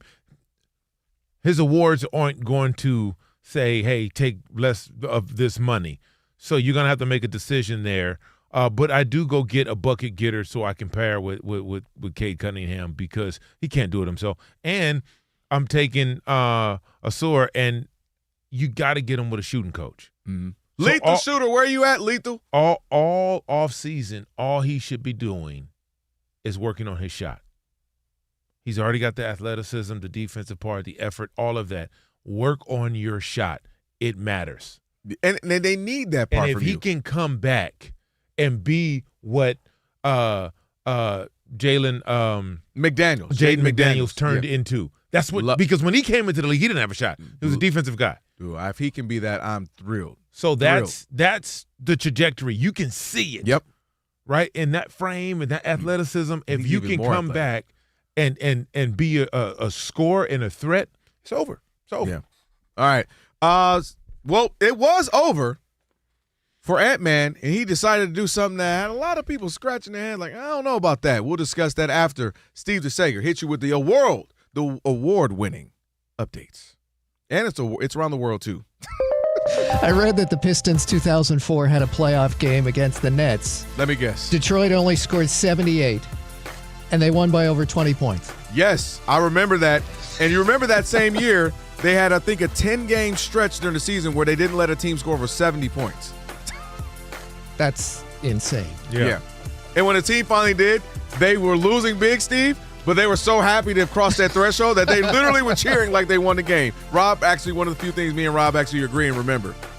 Well, the Spurs are up 46-41 late first half at Oklahoma City, Game 1 of the NBA's West Finals. The Spurs say that San Antonio's starting lineup this evening was the youngest all-time in the history of the conference finals. Average age under 23. Victor Wembanyama is under 23. The oldest Spurs starter tonight, 25, Devin Vassell. De'Aaron Fox of the Spurs out with a sprained ankle, and yet it was an early 7-0 lead for San Antonio at OKC, the defending champs, who have had some time off, but the Thunder went over 3 minutes without scoring to start this game, which was their longest scoreless stretch to start a playoff game since a Game 1 in 2013 against the Grizzlies. It's a great matchup for this best-of-7 to decide the Western Conference champion. Wembanyama and the Spurs against SGA and the Thunder. It's been over a decade since we've seen two of the top 3 MVP finalists face off in a conference finals. Chet Holmgren has not taken a shot from the floor in the first half. He has 2 points. Those were on free throws. And Shai Gilgeous-Alexander at the Thunder, 1 of 5 shooting for 4 points. But Alex Caruso has 16 points off the bench. Victor Wembanyama, 14 points, 10 rebounds in the first half. It is Spurs 51-44 at OKC in the final seconds before halftime. The Pelicans' new coach is Jamal Mosley, ex of Orlando. In the NHL playoffs, in a Game 7 tonight to end the second round, Montreal's lead now 2-1 at Buffalo at the end of 2. To Major League Baseball, the Brewers lead at the Cubs 9-3 in the bottom of the 6th inning. It's the Marlins 12-0 over Atlanta in the top of the 9th. The Rays they've just been killing their opponent all night, and it just went final. Tampa Bay 16-6 over the Orioles. Tampa Bay came in not only first in the AL East, but 3 games over the New York Yankees. Yankees have taken the lead 7-5 after 7 innings against Toronto. Mets at Nationals now tied 5-5 in the bottom of the 9th. The Guardians are playing on FS1, and after a rain delay early, it's bottom of the 8th. Cleveland up 7-1 at Detroit. Philadelphia won its 5th straight game, 5-4 over Cincinnati on a 2-run homer in the 8th. Back to you. Steve, thank you. Have a great night. We're in here arguing right now. If you're the Thunder, are you happy to only be down 7? No, because in your minds, you're the unstoppable force. You lost to the Spurs 4 out of 5 times. Yeah, but they always say, well, that was the regular season. Like, they don't even buy into that, right? The losing side never buys into that. The winning side is like, we own them. The losing side is like, oh, that's a whole different situation. No, you're at home. Think about that. You're not happy to be only down. Are you home. watching the same game? I am. If you just listen to what I'm saying about ego, right? They just celebrated. They gave him the MVP award. The energy's palpable in there. Everybody's got the blue shirts on. Yes, the energy of the Spurs is palpable. You're not happy or feeling lucky or satisfied with going into halftime at home in Game 1. You're not. You're not. SGA is 1 of 5. Chet hadn't done too much, and we've had to rely on Alex Caruso. And I would be like, they're okay with that. Look, the Spurs are okay with giving Alex. If Alex Caruso hits 15 threes and he beats you, okay. If he hits 15 threes, y'all lost. But it's not going to be SGA. It's not going to be SGA. And I've said it 100 times, and you said it, and we all said it. What is Wemby going to be like in 2 years? Like, because hell, what is Wemby going to be like next year? No, but in 2 years. Good Lord, because by then you figured out what I can and can't do as far as the rest. He's doing with the monks, man. He's working out with Ra's al Ghul in the Tibetan temple, man. What the hell are they doing? I didn't even know they had basketballs up there. And he's working. Here's the crazy part. What dude works out with Ra's al Ghul, Hakeem Olajuwon, and Jamal Crawford at 7'6" and can do that? Bane. Jamal Crawford is showing a 7'6". Now, what I usually hit him with a cross heavy left step back, pop behind the back. And he's doing it. You think the dog is your ally. You merely adopted the dog. I was born in it. Do you know how mad I was? You'll appreciate this. Rob G will definitely appreciate it. Can you do an accent?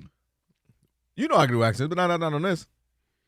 When I met Tom Hardy after Bane, so I'm like, now I'm fully aware he's not you, but I'm thinking, oh, maybe Tommy's bigger than I thought. He's 6'2", 6'3", about Rob G, you are Tom Hardy. So you've got and you shot. might, because you got a little muscle on, you might be choices a little bit more muscular than him. My wife was bigger than him. Dude, Tom Hardy's gotten jacked for some movies, though, bro. No, but as Ephraim knows, it's all about how we shoot it. Yep. All about how you shoot it. Because most people didn't know Sylvester Stallone was 5'7". Yep. Tom Cruise is 5'7". Who else? There's a bunch of guys that we all think. You can watch Tom Cruise, and you'd be like, ain't no way that's a grown man. Like, this is the man who jumping off the buildings? How? Sylvester Stallone looking, about 6'1". Not that we thought he was, huge. That's how it goes, man. Man, Tom Hardy was about $140, 5'8". But they say the same stuff about boxers when you meet them in real life. Well, yeah, Floyd. I told you. Floyd is tiny. Yeah. You know how I used to. Manny Pacquiao. Like I was like, what's up, little guy? Dude, another person. I got the pictures I have is me and my wife, and you. I ain't gonna say what I was about to say, but yeah, it is shocking. Okay, little man. Basketball players, when you actually meet them, the thing that's shocking, they're thinner than you thought. Meaning a Harden, a Chris Paul, a Carmelo, guys you do. Oh, he chunky. He need to lose. Man, you get next to them quote unquote chunky dudes. I'm dead serious, Alex. You would look like, dang, you right. You would either look like a bouncer, or like you might need to lose a couple. They're so slim, but I'm standing next to Wemby, so yeah, I look huge, or I look chunky, or I look. Man, you meet these dudes. But the real athletes are as advertised. Oh boy, the NFL guys. We almost made it through another hour. You hit us every hour. That is not true. How many NFL guys have you met where you're like, man, I thought he'd be bigger than that? Look at Elijah ain't said nothing. I'll show you in the back. Every Super Bowl we go to, he's like, nah. Yeah, nah. Let me gotta think. Only one I'll say is the opposite for quarterbacks. Like sometimes, like Troy Aikman. You like, oh yeah. Tom, if you see Tom Brady, Cam Newton, you like, that's God. The fact that he is you throwing a football makes no sense. What about OBJ? Was he small? Who? OBJ. Yeah, because he's little. He's thin. You know, he's obviously in great shape, but he's probably 6'1". OBJ. Yeah, if that. Yeah, he's not. Russell Wilson is shockingly. He's probably my height. He's maybe 5'9". Yeah. What are you? 5'7"? I said 5. No, we heard this. It should start with a. What is it? What does it start with? I can't stand it. What about Tua? Tua's small, right? Yes. Yeah, I've never personally been around, so I can't speak on that. I'm trying to think who actually. How tall are you, man? You know, about 5'11", 6 foot with shoes on. Stop. I am. My wife is 5'11". You're not your 5'11". kid's about to be huge. My son is 14. He's almost 6'3". Stop. Yes. I have an 11-year-old who's like 5'8", 5'9". Oh yeah, you're gonna. This is what's happening in my household. Don't act like this is Queen. Did you make choices? No, we did that on purpose. Like I'm like, oh, this is.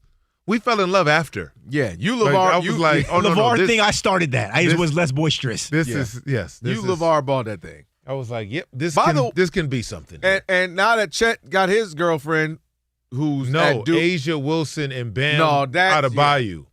They are creating a whole new I don't even want to know what that's legion of superior superhumans. But all jokes aside, I think Wemby. Maybe everybody won't be as gifted where he can dribble behind the back. But I do believe we're going to get where what's coming 6'11", 7'1", 7'2" guards and Dirk Nowitzki. Everybody, not just that, because everybody you're seeing these players get with other WNBAs and volleyball players as they should. And we're about to see where they might have to raise the rim. Don't mess up the gene pool. They might have to raise the rim. Don't let love get in the way of. Tell them it's a 5'1" girl you love, but you don't like to say I can't. We can't do it. Okay, I'm sorry. You ever seen what the St. Brown's dad has said about them?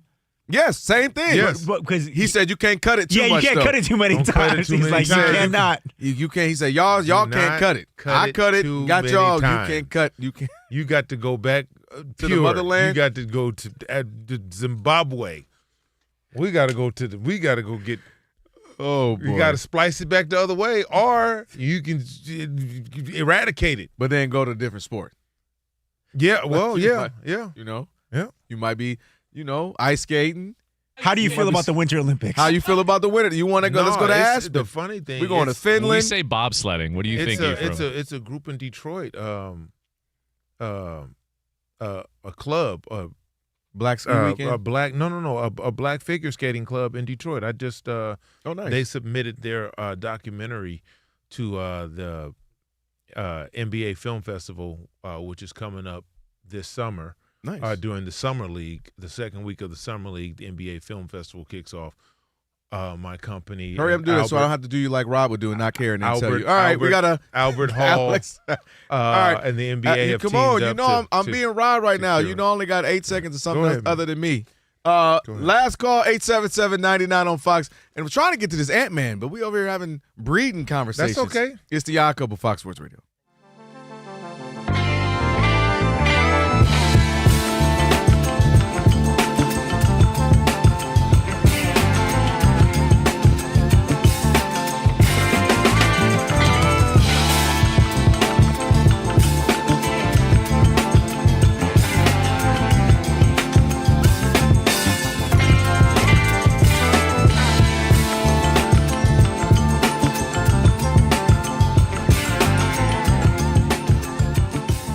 But the other game is tonight, the nightcap. Victor Wembanyama and the Spurs taking on Anthony Edwards and the Minnesota Timberwolves. And ahead of that game, Yardbarker, which we get some content from. They got some good stories on there. What? Wait a minute. Those are fans, right? Writing stuff? No. What is that? No, like they're like sports bloggers and opinion. Like they write little blurbs about stuff. You didn't help yourself, Rob. They didn't go to journalism school. Hey, let him get these takes off, Rob. So there's a columnist or a blogger, whatever you want to call him. He writes for Yardbarker. Wrote a piece ahead of Game 3 on the heels of Anthony Edwards after Game 2 making his franchise record 48th career playoff game appearance for Minnesota, the most in Timberwolves history. Floated out the idea, is Anthony Edwards already the greatest player in Timberwolves history? Go ahead, Kelvin, because I don't have. No, the answer is an emphatic no. And we got to pause and calm down and let people play their duration of their time with a team, their tenure. Relax, pump the brakes. Matter of fact, hit the anti-lock brake. You can hit the drift brake if you want to do the Tokyo drift. Hit the brakes for a minute, all right, people? Anthony Edwards is going to be a good to great player. He's going to have an amazing career. Let's settle down. That answer is Kevin Garnett. The answer is Kevin Garnett for several reasons, because I think you got to forget the cultural impact. He was the first guy to come out of high school in quite some time, right? You had Moses Malone, however many years before that. He had a nickname already. He was the ticket. And I think what he brought to an organization that I can't even think of what the Timberwolves did before him. Like, I literally don't remember a single thing before him. Maybe I think they had Cherokee Parks or something, if that's the best I can think of. And Kevin Garnett gave them something to hope for. He gave them identity. He gave them passion. He gave them blood, sweat, and tears. And I understand he didn't have all the success. He didn't win rings there, but they also didn't do a lot to build around him. They got Stephon Marbury out of there too early. And I think, but let's just settle down. What he meant to, that's why the other night, because they had bad blood between him and the organization. He finally came back a month or so ago for the first time. They go crazy. They had welcomed him back. You got the new ownership group, Alex Rodriguez and the crew, and they want to bring back guys who mean so much to the organization. And I don't think anyone means more to the Timberwolves than Kevin Garnett. Can he eventually get there? Sure. Can we give him some time too, please? Yes. And also, I think they got a great guy in Anthony Edwards in that there's some echoing of the same temperament, right? Kevin Garnett, we knew, vocal, cared, passionate. You never question was he going to play. Never question his heart. Anthony Edwards, for all the young guys who were starting to do load management and I don't want to play, he plays. He wants to play. He shows up. He plays both sides of the ball. He's very vocal. He's got that great charismatic personality. He's on his way, but I think it's too fast to already say that. Pump the brakes, relax, chill, let something marinate like Big Mama did when she was cooking up something. She let it marinate before she just threw it out there. You got to let all the seasoning get up in there.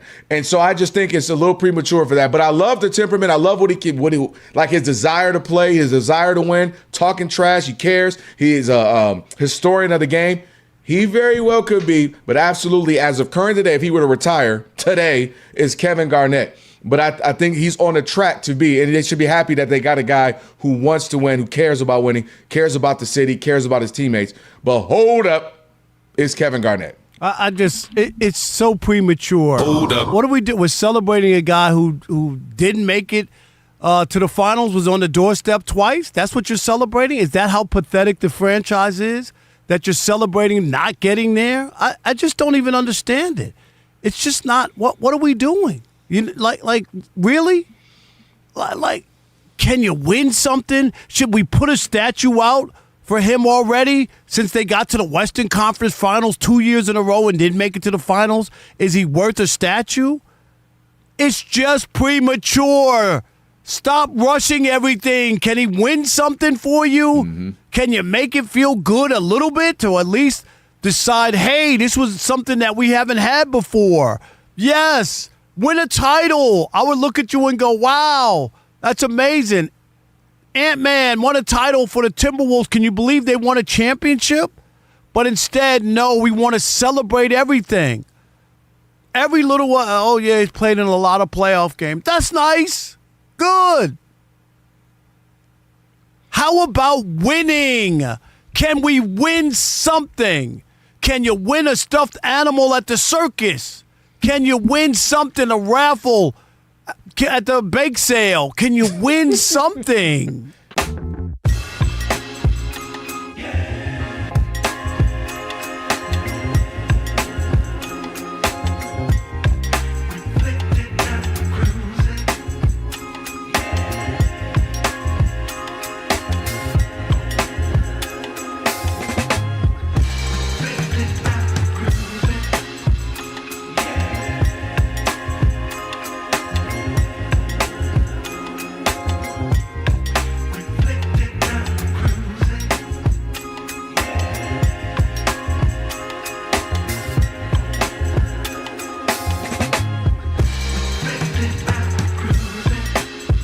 Fox Sports Radio, Odd Couple.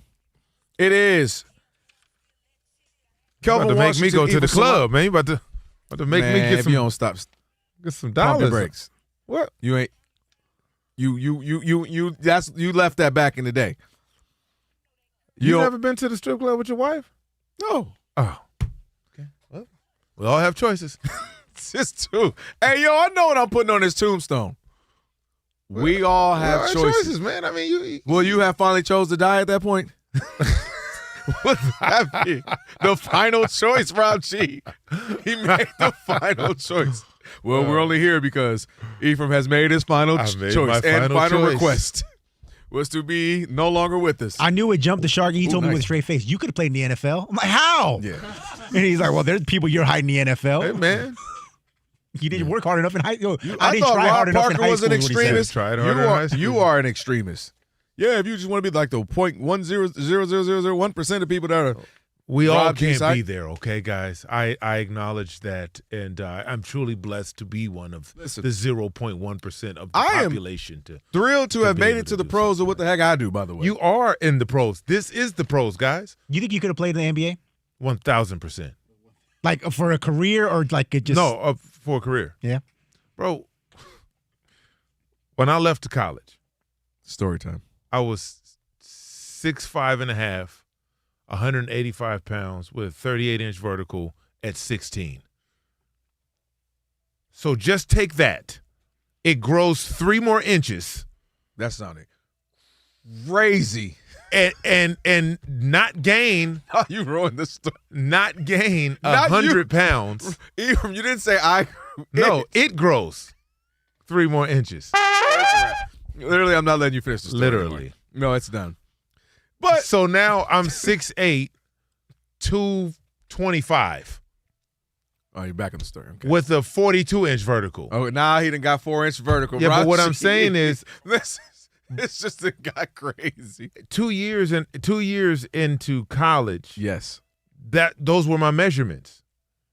So when I got to college, I was 16.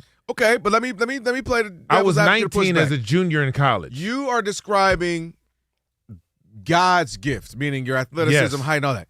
That doesn't mean you. I averaged 24 points and 12 rebounds a game in high school as a senior at 16. You mean to tell me that kid with those measurables, if he only did basketball, couldn't have went to the league? Bro, come on now. With the mentality of a professional athlete, come on, man. Are we kidding? Are you kidding me? When is the next time, Ephraim, so we can ask him, so do you think you could have been a pitcher in Major League Baseball? Listen, yes. I was 6'6". I'm teaching my kids to say yes to everything. I was 6'6" at 8. The Jason Smith Show with Mike Harmon is coming up next. I never miss your radio show. I never hear it, so I never miss it. Did you hear that?